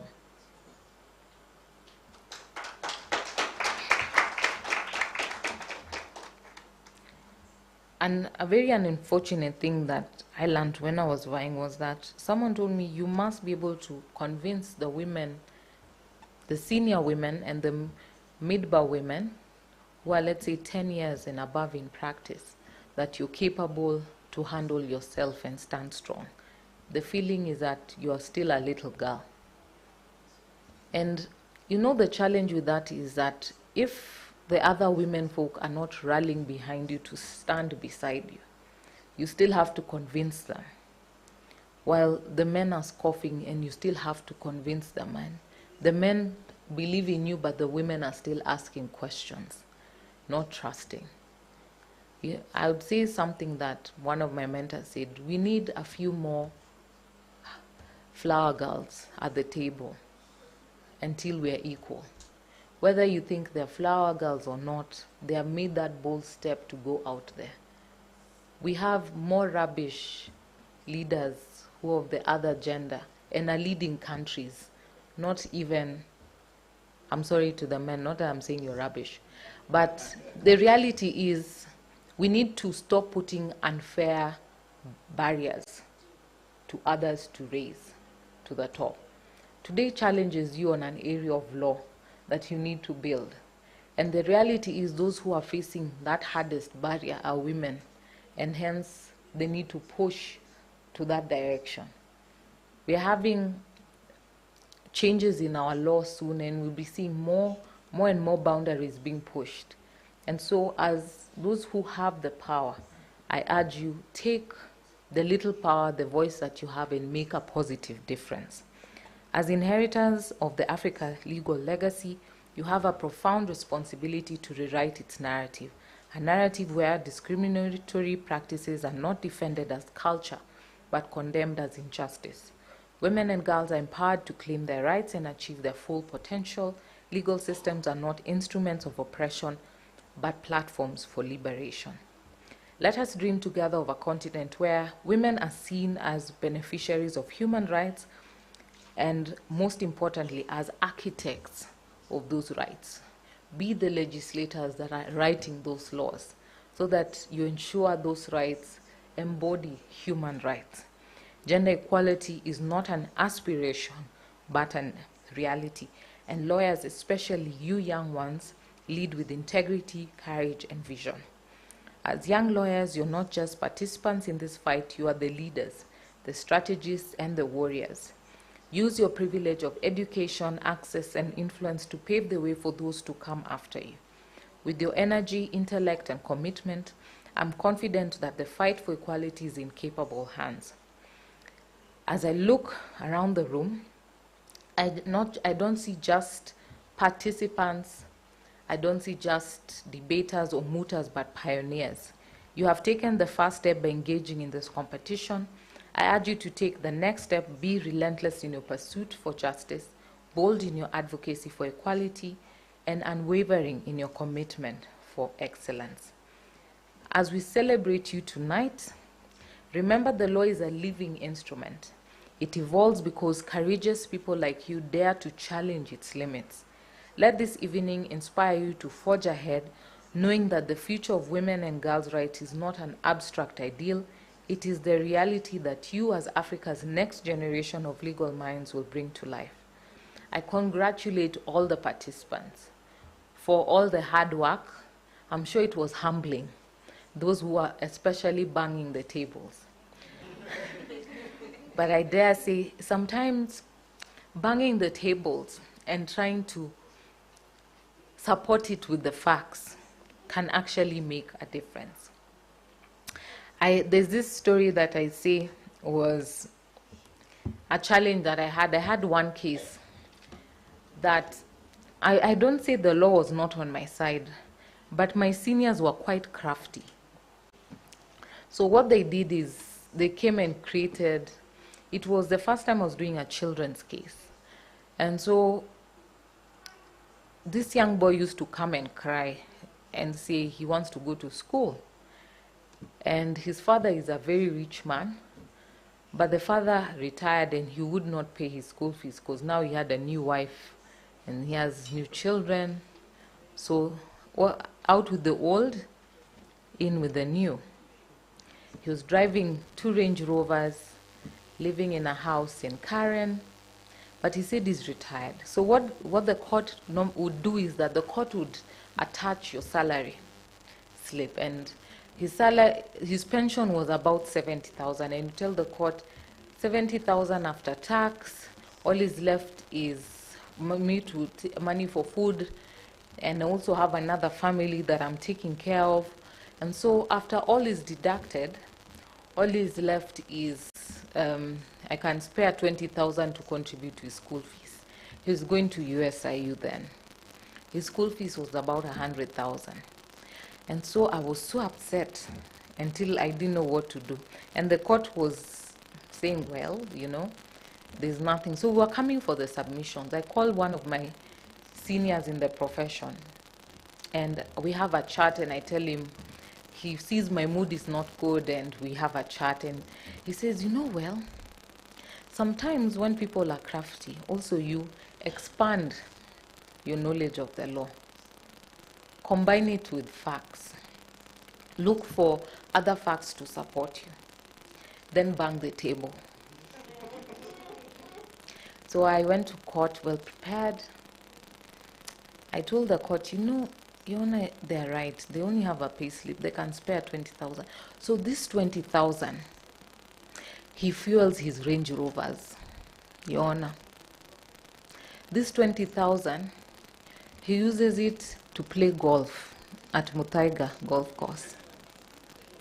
Your Honor, with this 20,000, he takes his 2 children to Rusinga.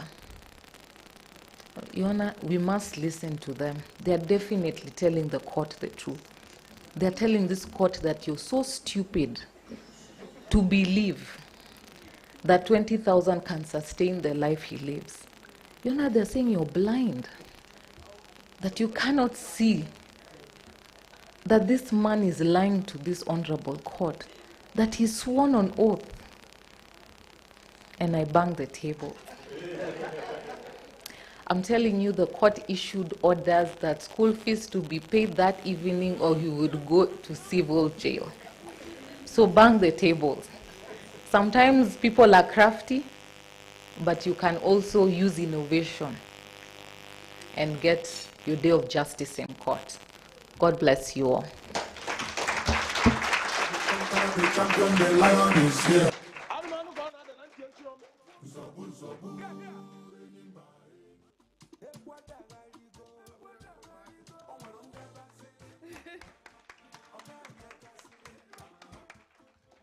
Thank you very much, Madam President. When she was talking about fairness, inclusivity, and humanity, I thought about our team. When we're preparing for the Moot Court competition, and when they said we're going to have weekly meetings, and they asked which day, I said not Tuesday. Not Tuesday, not Thursday. For me. Why?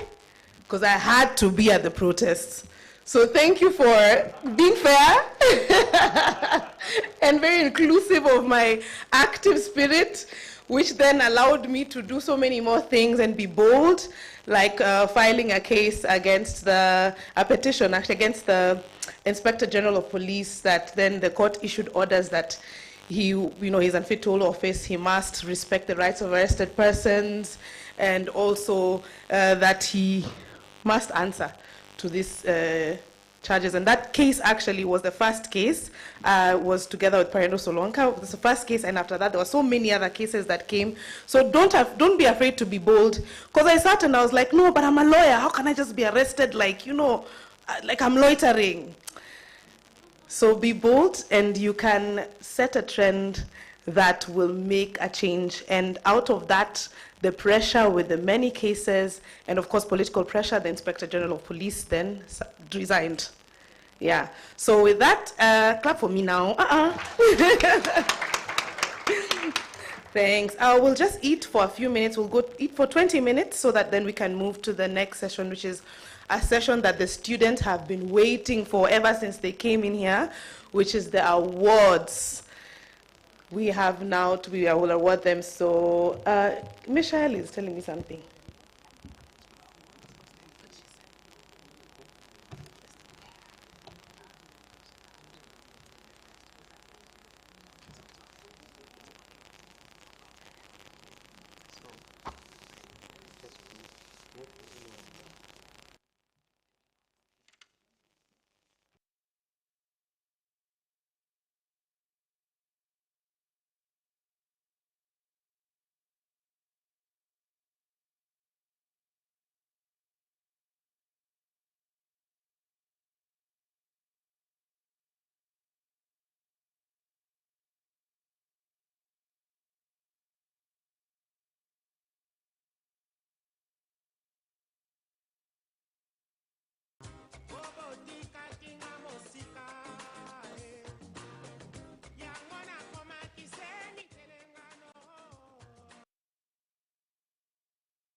I have been guided by Esther and the team that the students are too eager.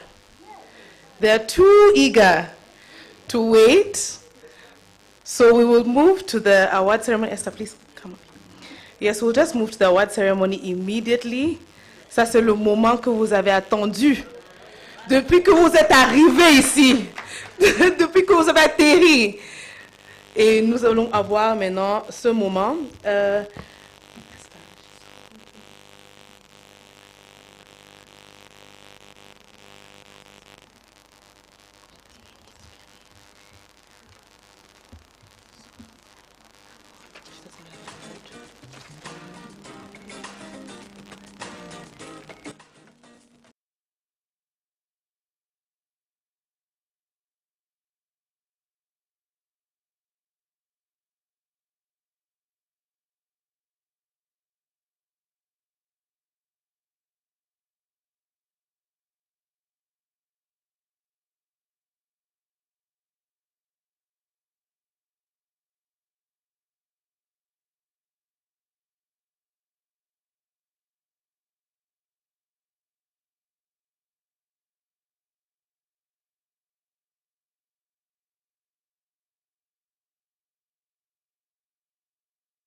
We will change the order of how we're announcing results, so just please stay on task.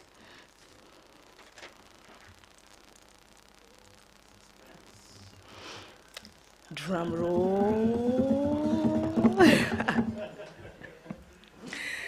You have worked so hard, vous avez travaillé très dur, et on vous apprécie pour tous vos efforts. Et maintenant, c'est le moment de la vérité.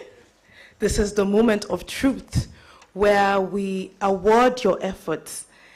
And for those who don't receive even awards, we appreciate all your efforts.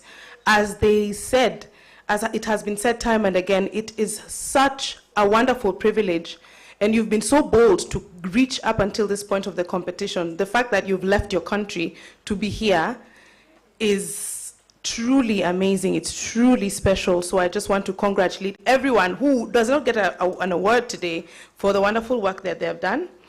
I will first start with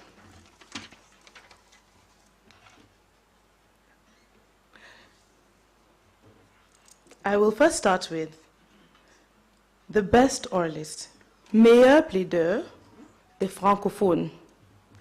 Meilleur plaideur des francophones, and I will ask, je vais demander aux juges, I'll ask the judges to also, I'll call on specific judges to come and present their awards, so you can head on to that side, and Esther will give you the award that you'll be able to present to the student on this side. I'm asking the team for pictures to also be on task, so that we can do this quickly. Okay. Meilleur plaideur pour le volet francophone du concours de plaidoirie 2024 est Nyabintu Zigabe Sarah de l'Université officielle de Bukavu. Nyabintu Sarah était très passionnée. Elle était tellement passionnée qu'on l'avait dit non, il faut qu'elle se calme. Et alors, this award is completely deserved.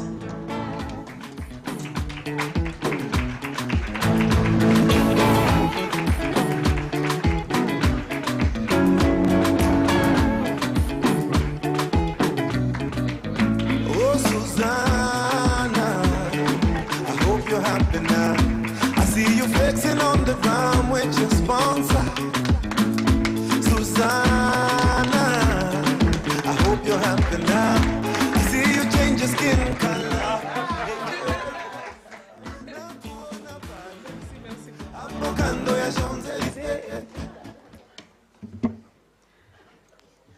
The song that was playing was about a girl called Susanna, and her boyfriend was complaining that she left. I know if she has a boyfriend, he's complaining that she left, but Susanna is winning. Sarah Zigabe is winning. Thank you. Nous avons le premier, deuxième plaideur, meilleur plaideur. Et ça, c'est Juste Christ. C'est Tani de l'Université de la Bomé-Calavi. Félicitations, Juste Christ. Judges Aminata and Professor, thank you. Please come back.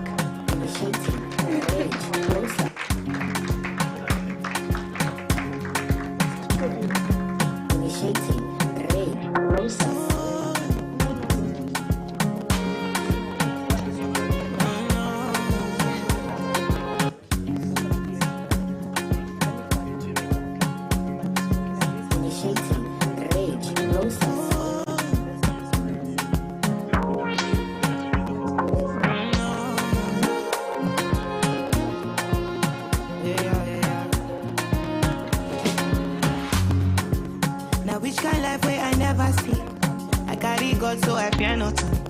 Steady increase in the commas. Original no be parody.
award for you, okay? So just be patient with us, give us 5 minutes, and we'll be right back as we sort out all your certificates and all your awards.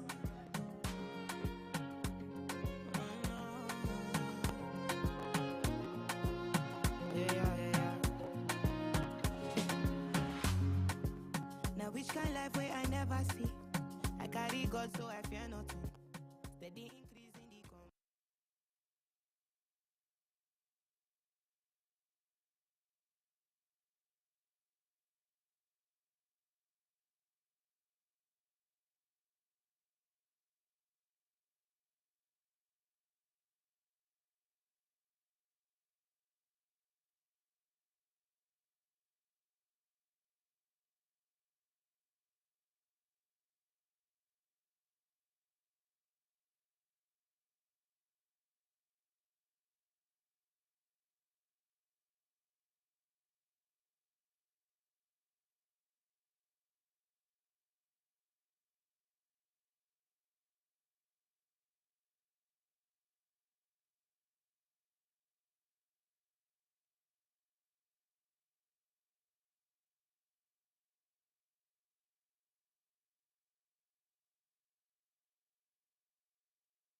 So much for your patience. I can see everybody is still seated here present.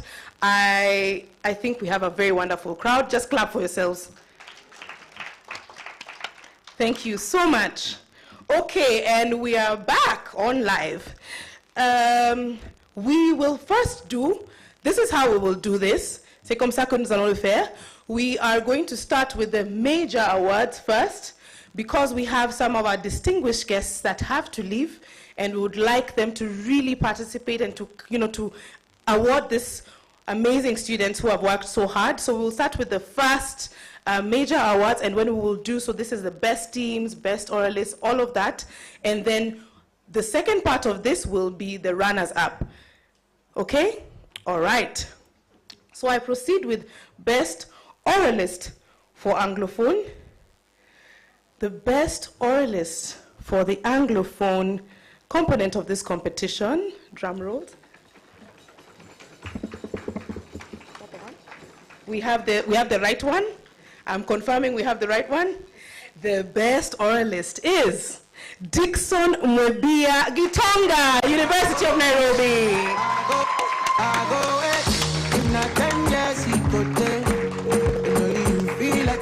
Dixon is so elegant, he's walking so slowly. He has to bask in his glory.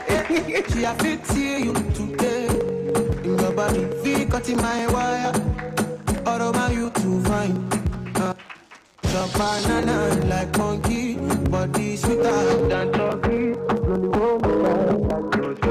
No, they take on far from me. I go it, in not 10 years, he go there. And only you feel like my fire. Girl, won't you be mine? Where you there? She a fit see you today. In your body, feel cutting my wire. All over you to find. Please smile. Yes, that's good. That looks good. Congratulations, Dixon. You're a star. Amazing. Okay, we're now moving to Best Memorial for Francophone. Meilleure mémoire du volet francophone du concours de plaidoirie. Est-ce que je dis tout? Le concours de plaidoirie sur l'égalité des sexes en Afrique organisé par Equality Now 2024. Les gagnants du meilleure mémoire sont l'équipe drum rolls. L'équipe Joël Minani Nyabuntu Zigabe Sahara de l'Université de Bukavu. Une fois de plus, Sarah est une gagnante et une star.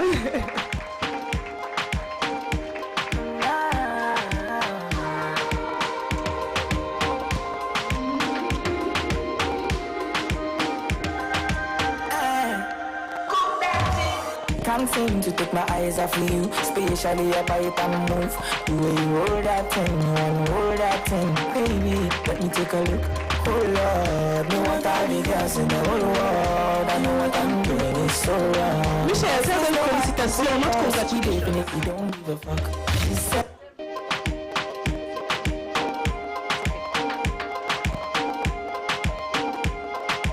Merci, merci beaucoup. Merci beaucoup, la juge Nadia. Merci beaucoup. Okay, we are moving to the next category. I'm loving the energy in this room. I like it. I love you see they're dancing. The next category is a round of applause again for the students. Thank you. We will now have the best memorial for the Anglophone section of the competition. The runners-up. The best memorial, I'll still mention them because they could be watching. This is the team from the Great Zimbabwe University. Now, this comes to show that even if you don't get to the end, you can still get a prize. They did not get to this point, but they won Best Memorial, and that is Emerge Masia, Tariro, Gladys Chisoro. Let us have a round of applause for them who are joining us online. Thank you very much. And now, because the team is not present, the runners-up team will have the privilege of getting a picture with our director, Faisal Mohammed, and Commissioner Lichuma. The team is the first runners-up Anglophone Memorial is from the African Nazarene University, Anthony Makao Irungu, Naomi Muveta Kadamba.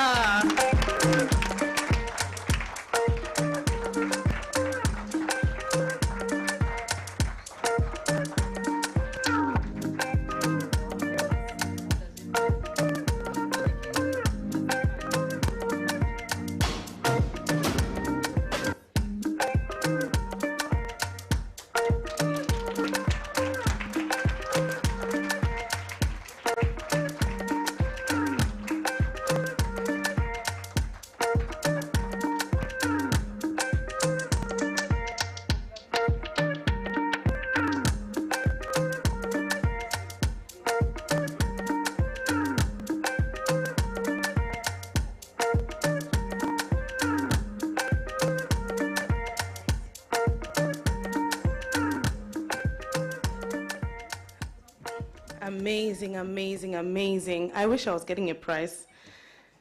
I'd be so happy. What? Doctor is telling me I can give myself a prize. I banged the table. I want a prize from Equality now. now. Okay, so we're moving to the next section. And I want the team at the table there to confirm to me what we're announcing. Michelle, we are announcing first overall team. We're announcing the best Francophone overall team. Is that correct? Michelle, is that correct? Best overall team for Francophone. Le meilleure équipe au classement général du concours du volet francophone. Ça, c'est l'équipe. This is the best overall team, Justice. Ça, c'est l'équipe de... Une fois de plus, c'est l'équipe de l'Université de Bukavu. Joël Minani, Yabintou Sarah Zigabe. Bumbo.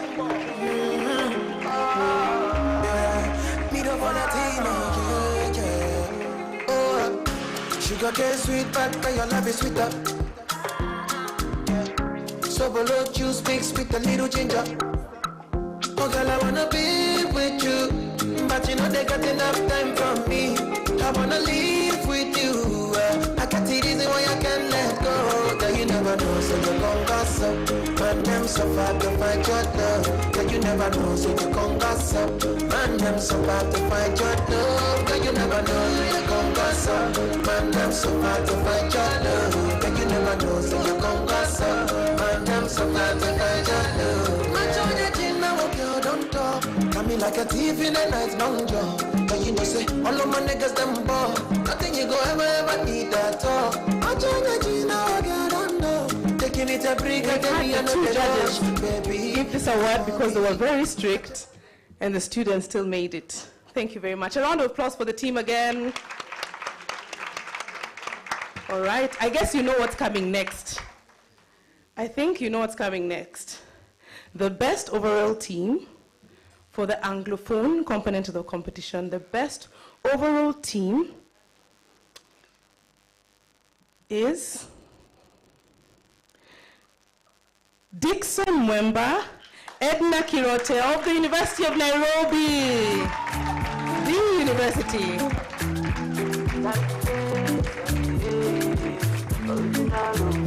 Problem in all the finish. Make you try to enjoy. Wahala in all the finish. Oh, make you try to enjoy. Say kata kata uru not the finish.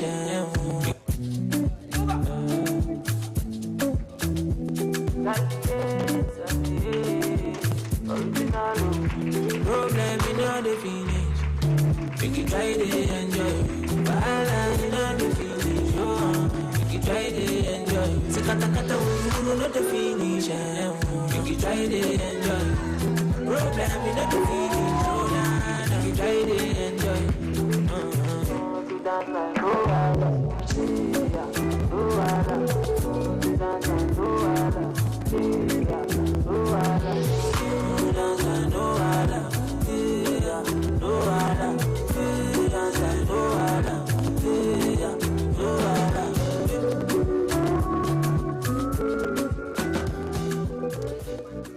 you so much and congratulations again. This team was so good that that day when they were pleading, I think the quarter rounds, Michelle said, I've heard about this team from the University of Nairobi. I will not miss the next round. I must hear the students.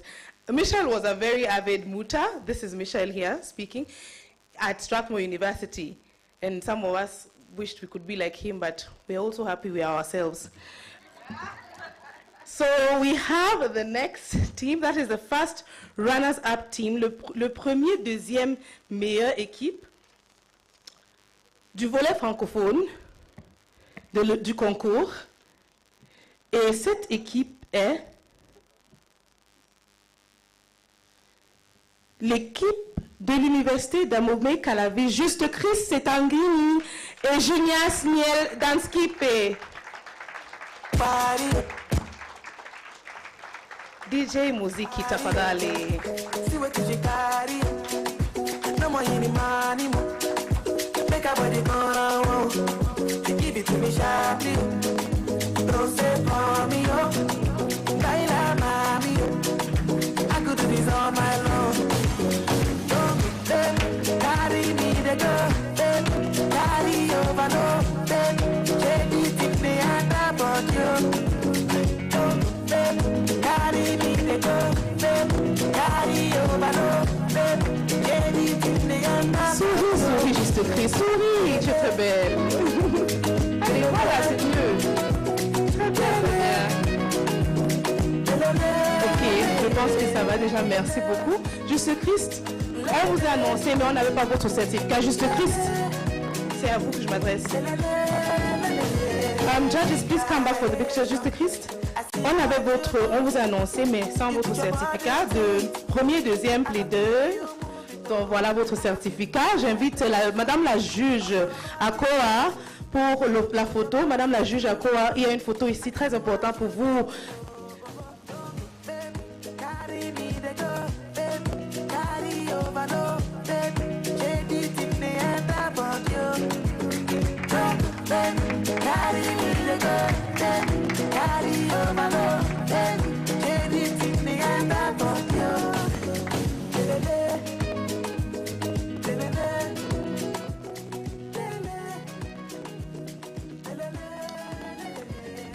All right. I will wait for Michelle to give me the next round.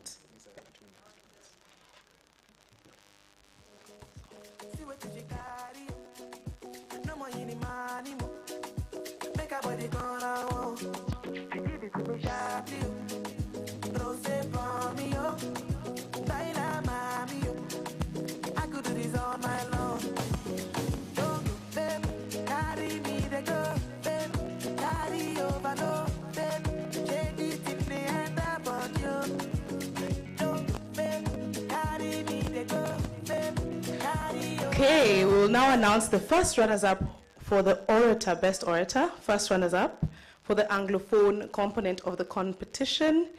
And this award will be, this certificate will be presented by Professor Richard Okoth. And then we will also have Dr. Atemo. Please come forward.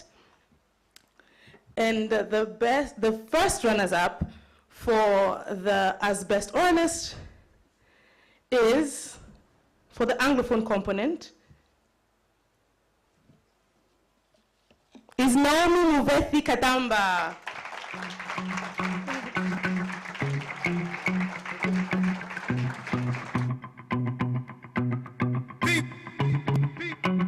Low-key, all of them done they notice. I'm not joking, all my guys, them know me. Since 06, I've been writing this story. I know be OG, but if you ask them know me. I know they blow trees, only low me low. Music chose me. Thank you so much, thank you. Congratulations again, Naomi Muvethi Katamba. We will also now announce the first runners-up team. The first runners-up team for the category I'm going to need Michelle for this. I think I have 2 certificates. Please come up.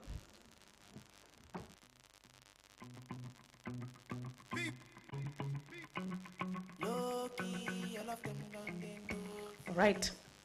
So the first runners-up team for the Anglophone component of the competition, once more, coming to stage, is Naomi Muvethi Katamba and Anthony Macau Irungu from the African Nazarene University. I will invite their coach to please come up if he's around to take a picture with them as well. Coach?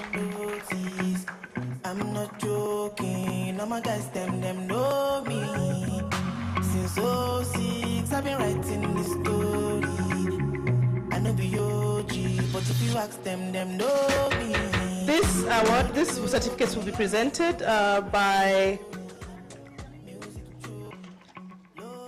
again, Professor and Doctor. All my guys, them know me. Since 06, I've been writing this story. I know be OG, but if you ask them know me.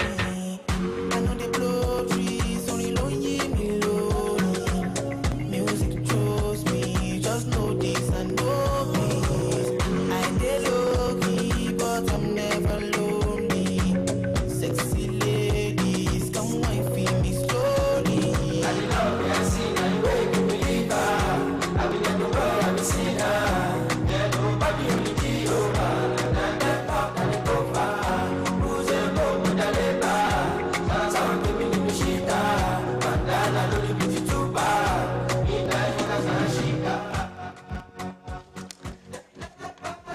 Now the students can relax and eat without a problem, without feeling bad, without feeling anxious. Congratulations once more to everybody who has received an award, who has been recognized for their very exemplary and exceptional performance during this competition. Thank you so much to the judges that have presented themselves to give these awards. And now we are going to move to eat, and then we will come back and close the ceremony. So you're welcome to eat. Not sure everyone is religious, so I will not pray. Okay? So please welcome to eat. Bienvenue. We will start with the judges' table. We'll start with the table, this is table 1, and then we go to table 2, and thereafter we will follow any other order. Thank you. DJ music.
I'm talking to that table, the table there.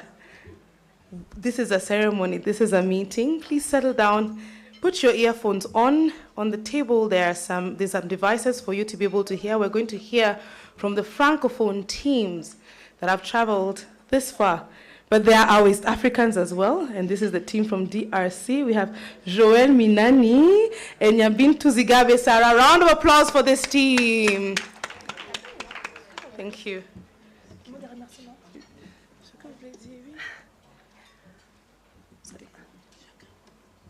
Bonsoir à tous. Bonsoir à tous. Je disais bonsoir à tous. Je suis extrêmement contente. Je ne sais pas exprimer ce que je ressens réellement. Au début, je ne savais pas si je pouvais y arriver. Je n'étais pas sûre de moi. Je me suis engagée grâce à mon coach. Il m'a dit que je le pouvais parce qu'il a pu le faire. On a commencé, on a rédigé, on n'était pas sûr de nous. Mais heureusement, on a eu le meilleur mémoire. On a bossé.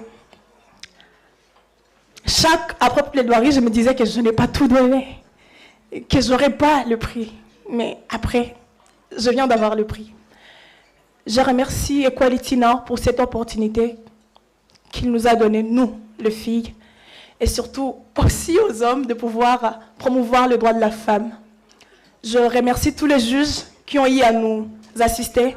Je remercie personnellement et profondément mon coach de tout mon cœur parce que tout ceci n'aurait pas été possible sans lui.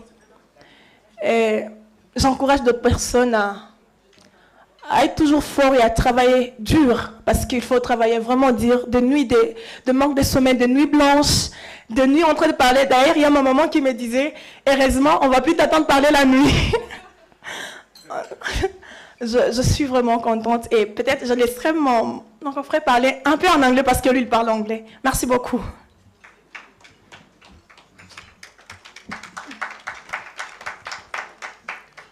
Ladies and gentlemen, hi everyone.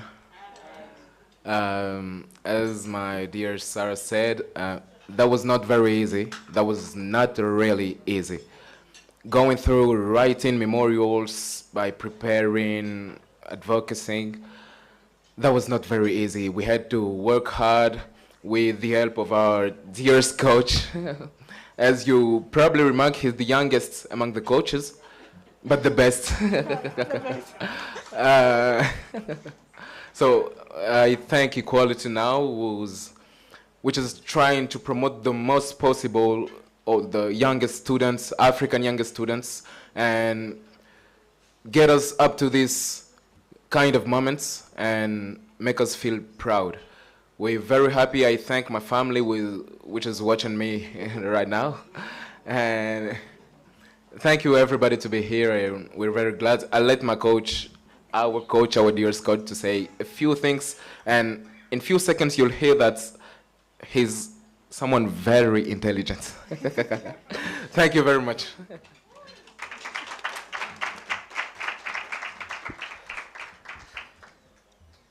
Chers organisateurs du concours Equality Now, chères autorités officielles présentes ici dans la salle, recevez nos chaleureuses salutations.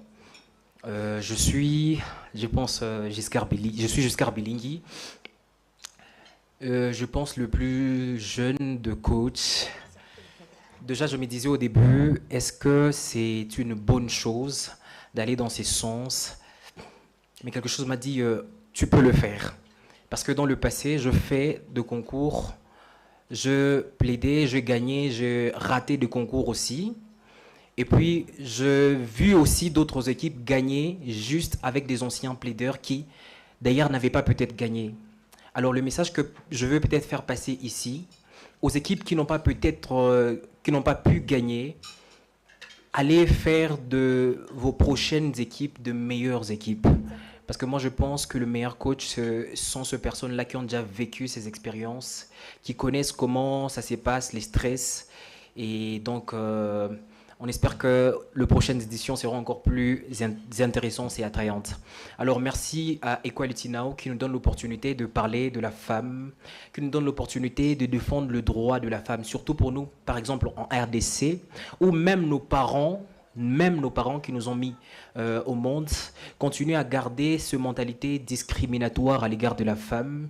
Les questions de maternité, par exemple, par substitution, sont difficilement intégrables ou ne passent pas facilement dans notre société, en RDC par exemple, ou dans d'autres pays.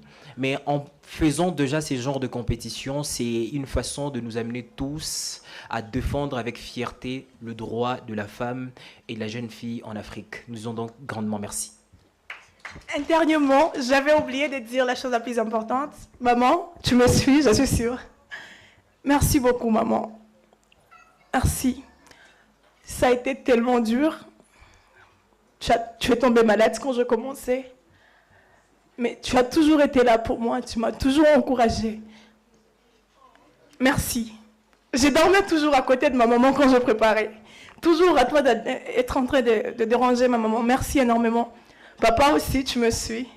Merci, tu m'as toujours dit que je le pouvais. Et aujourd'hui, c'est vrai que ce n'est pas le sommet, mais quand même, c'est quelque chose. Merci, Ali Obé. Merci à vous tous et je vous souhaite une excellente soirée.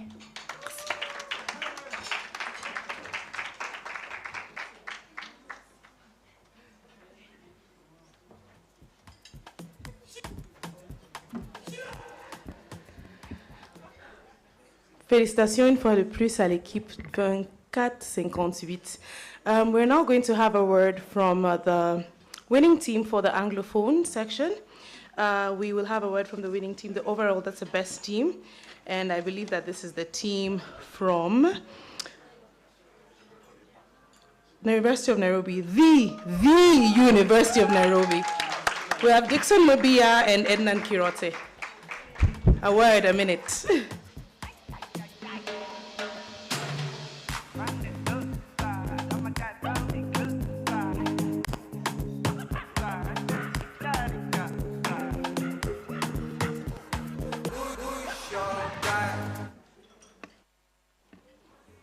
Good evening, everyone. I want to say thank you to all of you for being here, for taking this chance and opportunity to celebrate this win with us. It looks like a small feat, and it looks like this is the defining moment, but there have been 4 months of hard work, 4 months of sacrifices. It has not been easy, and the competitions have not been easy, but we have made it this far.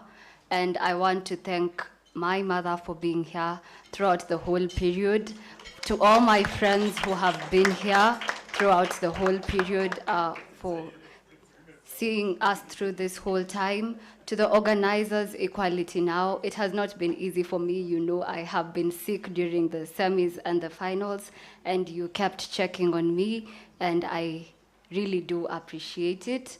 I want to thank the University of Nairobi Moot Court Society for giving us this opportunity to do this moot and to compete.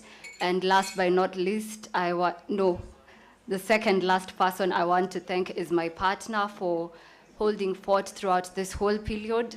And lastly, I want to thank myself for doing this. It has not been easy, and yes, thank you so much for being here. And yeah, I will cede the floor, I think, to my partner.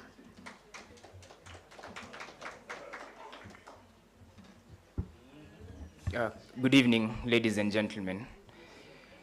I must say it's a privilege to address such a gathering. We are really happy to be here, and the fact that you are keeping us company. We are happy to have participated in this moot, first of all. Like my teammate has said, it's been around 3-4 months since we started, and we've made it through a couple of stages, and finally to the culmination of this moot. And I think what is most important to us is the fact that we have learned quite a lot. So we are not the same since we started the moot and now. And we specifically want to thank the organizers for organizing such a thought-stimulating competition. At this point, we are really happy to have emerged winners, and I think for the teams that we went against, everyone's researched, everyone's prepared, so it wasn't really easy, so we appreciate you as well. And I think also to my family, my brother is in the room, Martin, thank you for coming.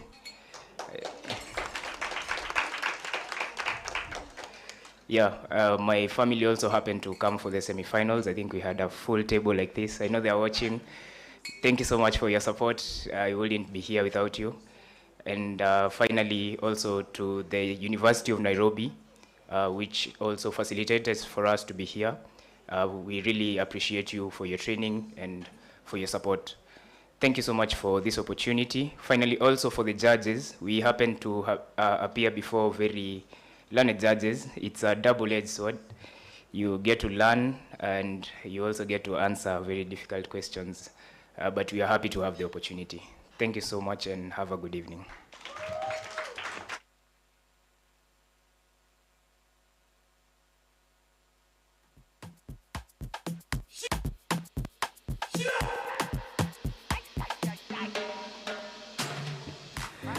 You know, these days, when people say my partner,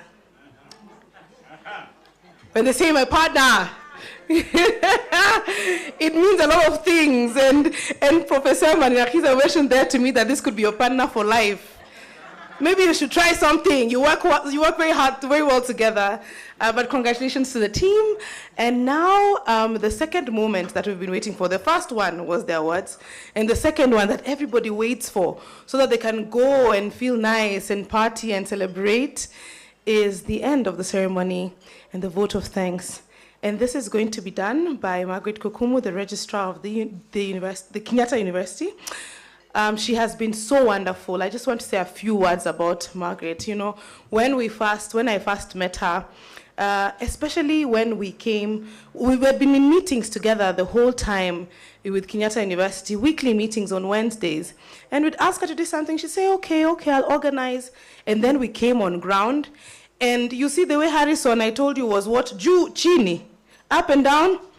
That was Margaret. And Margaret is also my namesake. My name is Joy Margaret. So it's just wonderful to really have worked with someone like her who also demonstrates servant leadership. With her big position as a registrar, she was dealing with every request that we had, including small requests like, I need a pen.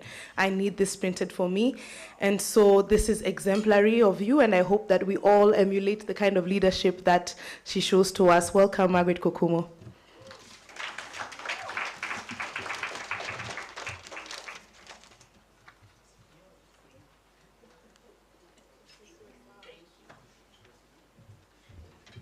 Wow, that's quite humbling. Joy and Equality Now, they have a way of either humbling you or, as others says it. Now, I know the protocols have already been established, but this is the end of the thing, which is said is always better. I'm here to move the vote of thanks. Messieurs, Mesdames, bonsoir. Ladies and gentlemen, good evening. It's really a high honor and privilege on behalf of the organizing committee and the hosting institution, which is Kenyatta University, to move this vote of thanks. In the spirit of our culture here in Kenya, I want to take this auspicious opportunity to especially thank you for making this third edition of the Moot Court competition a great success. I pray that as I seek to express our deepest appreciation to you, you will feel me, or as we say in Kenya, utanifeel, in your heart, not just in the words that I'm going to express. In her absentia, I really want to start by thanking our chief guest, Ms. Faith Odhiambo, who graced this occasion with her presence. She didn't send her speech, she came in person. And then the powerful speech that I'm sure encouraged all of us and the young scholars that are here. I'm also very grateful to the invited guests because they honored this event with their worthy presence. So as we do this, I will be guiding you how to appreciate. So I want you to appreciate Miss Faith Odhiambo with 3 Nyayo claps. So we will go 1, 2, 3, okay? Let's go. 1. Again. Again. Thank you very much. So I'll be guiding you on every way we are going to appreciate the various categories of people that we want to appreciate this evening. Secondly, I'm not going in any order, but Kenyatta University. in this case is the surrogate mother who hosted the event in a very phenomenal way. So special thanks goes to our Vice Chancellor, Professor Washeke Wanjohi, who, as you saw this evening, was well represented by Professor Oduor and the entire university fraternity for the invaluable support that they accorded this competition. Special thanks to the womb, which was the Kusol. I know you have been talking about surrogacy, isn't it? We have the mother and then the womb. The womb in this case was the Kusol community that carried the embryo. And carried it to term, which is today, which is ably led by our Deputy Executive Dean, Dr. Ratemo. And because of their speciality in this case, they are the womb. I want you to give them flowers. So these are flowers, so gather flowers like this, gather flowers, gather. I want you to look the side of our Deputy Dean here. I want you to drop the beautiful flowers on the womb. Aha. Thank you very much. We really appreciate you and all the staff there for what they have done. Next, my sincere appreciation goes to Equality Now and the donors for sponsoring this contest in such an impeccable manner. Your goal to impact the legal academia, especially through the studentship, has for sure been achieved this evening to a great measurable extent, if really this event is anything to go by. In the same vein, I especially thank SOAWR for being an incredible partner in this edition. Thank you so much. And I want you to thank them in a partnering way. So extend your hands like this to your neighbor and just clap the number of claps you can. Make sure you clap your neighbor. That's partnership. Are we together? Thank you for being good students. Equality Now, we have no words to really express our gratitude to you. You have done beyond our expectation. Next, would this event been achieved really without the judges and other facilitators? I doubt. This is the reason I honor our highly esteemed judges for their sacrificial support. They shelved their work and other engagements to come and support this competition. Your judgment and your feedback clearly was meant to shape the extraordinary branch of legal education that is emerging. We wish to register our appreciation for demonstrating your astute legal acumen in the just concluded legal contest. Our judges, indeed, you remain paragons of the branch and of the bench. Thank you most sincerely and congratulations for making us get the best of the best. For that reason, I want you to clap for the judges like thunder. So I want you to start kidogo, kidogo, kidogo, kidogo, kidogo, kidogo. Then I say, when I say hit hard, you are we together? Are we together? Okay, now I want us to appreciate our judges. We are ably represented by Madame here. So I want you to start. Grow it, grow it, grow it, grow it, grow it, grow it, grow it. Hit it. Thank you. We really appreciate you, our judges. Feel appreciated. Now, one of the judges quipped in one of the days and said, I wonder if in my maiden years and college life, I wonder if I would have performed as well. Indeed, what we have witnessed in these 3 days is a masterpiece of legal training and mentorship. The student participants showcased their exceptional abilities as pseudo lawyers. The future of the bar is secure. In my most considered view, it was a win-win situation because all of them were great. Thank you so much, our dear students. Thank you, our competitors. Without you, it would not have been what it is today. So now I want us to clap for these great upcoming lawyers. We honor you this evening. So I want you to get ready, warm up your hand. Warm it up, warm it up, warm it up, warm it up. We are going to give them 5 factorials. I know you are lawyers, but today we were taught on the last day that you must be multidisciplinary. So we want to employ some little maths, so factorials, okay? We'll start with 5, then we go to 4, and then we go to, so we'll go, you know how we do it? 5 factorials? Are we together? We'll start 1, 2, 3, 4, 5. 1, 2, 3, 4. If you spoil, we will start. Because these students are great people. We want to show them how we appreciate them. So we will do the 5 factorials and then we will end with 1. So warm your hands. When I say start, we do 5. Nous avons fait 5. C'est clair? Oui, moi j'ai amélioré mon français. Donc nous avons commencé avec 5. 5. C'est clair? 5? Très bien. Okay. Let's warm our hands. Okay, let's start. 1, 2, 3, 4. 1, 2, 3. 1, 2, 1, 2, 1. Very good.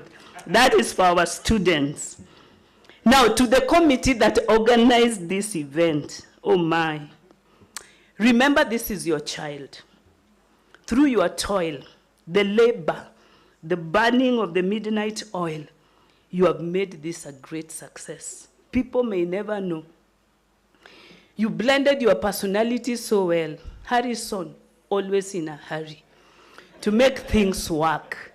Mombi, always mobilizing to ensure that everything is in place. We had Esther. Her star was just there guiding people. Joy, just bringing the joy of it all. And many others who are committee members. People may never know, but because I happen to have been there, I want to let people know that we need to appreciate this group of people. They did a great work. So I want us to give them a special thanks. So I want us just to rain like that. And then you increase it again like panda. We have done it before. When I say panda, then you hit it hard. So let's start the rain. Build it up. Build it up. Build it up. Build it up. Panda. Thank you, committee. We appreciate you. We have our parents who happen to come because they love you. Some are watching us. We want to appreciate you so much. We know that the support that you gave our students has added a lot to them being here. Feel appreciated. And because you are virtual, we want just to give you a virtual appreciation. Kindly, virtually appreciate them. You can raise your hand in the air and just appreciate our parents virtually. Thank you very much. Last and not least, Golden Tulip, we are here. This is your venue. I want you to know that we are going to market you well. You have done an exceptional work. Many times people do work because they have been paid, but I think you have gone beyond that. We appreciate your service. We appreciate your service that began on Sunday and feel appreciated. Let's give them 3 Nyayo claps. 1, 2, 3. And finally, I want to appreciate our God. If we were not alive, we would not have come here. So please, appreciate God for giving us life. Are we together? How do you want to appreciate God? The Almighty God? Clap above your head.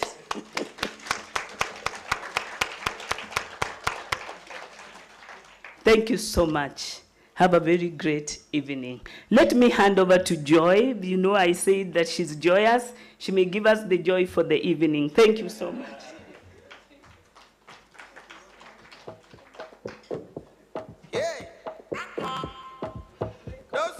Don't sleep, wake up.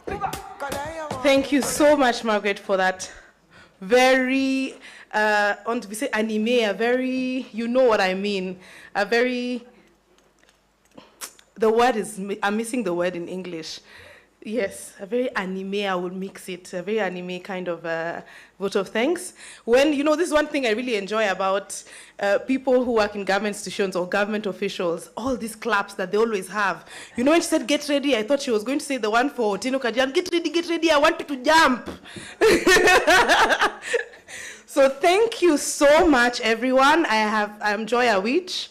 I was working with a team. Yeah, my stories are many. You can find me privately, but it has been lovely being your MC this evening. And I release you to go and be up to whichever mischief or not that you'd like to be up to. Thank you very much. Good evening. A round of applause for me. Thank you. Yes. Asanteni sana, merci beaucoup. Bonne soirée et bon voyage à tout le monde qui va voyager. Thank you very much and safe journey to everybody who will be traveling. And you're welcome again. Karibuni sana, bienvenue encore à Nairobi, bienvenue au Kenya. Et on se voit la prochaine fois. We'll see you next time. Bye bye.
so that's fine by me.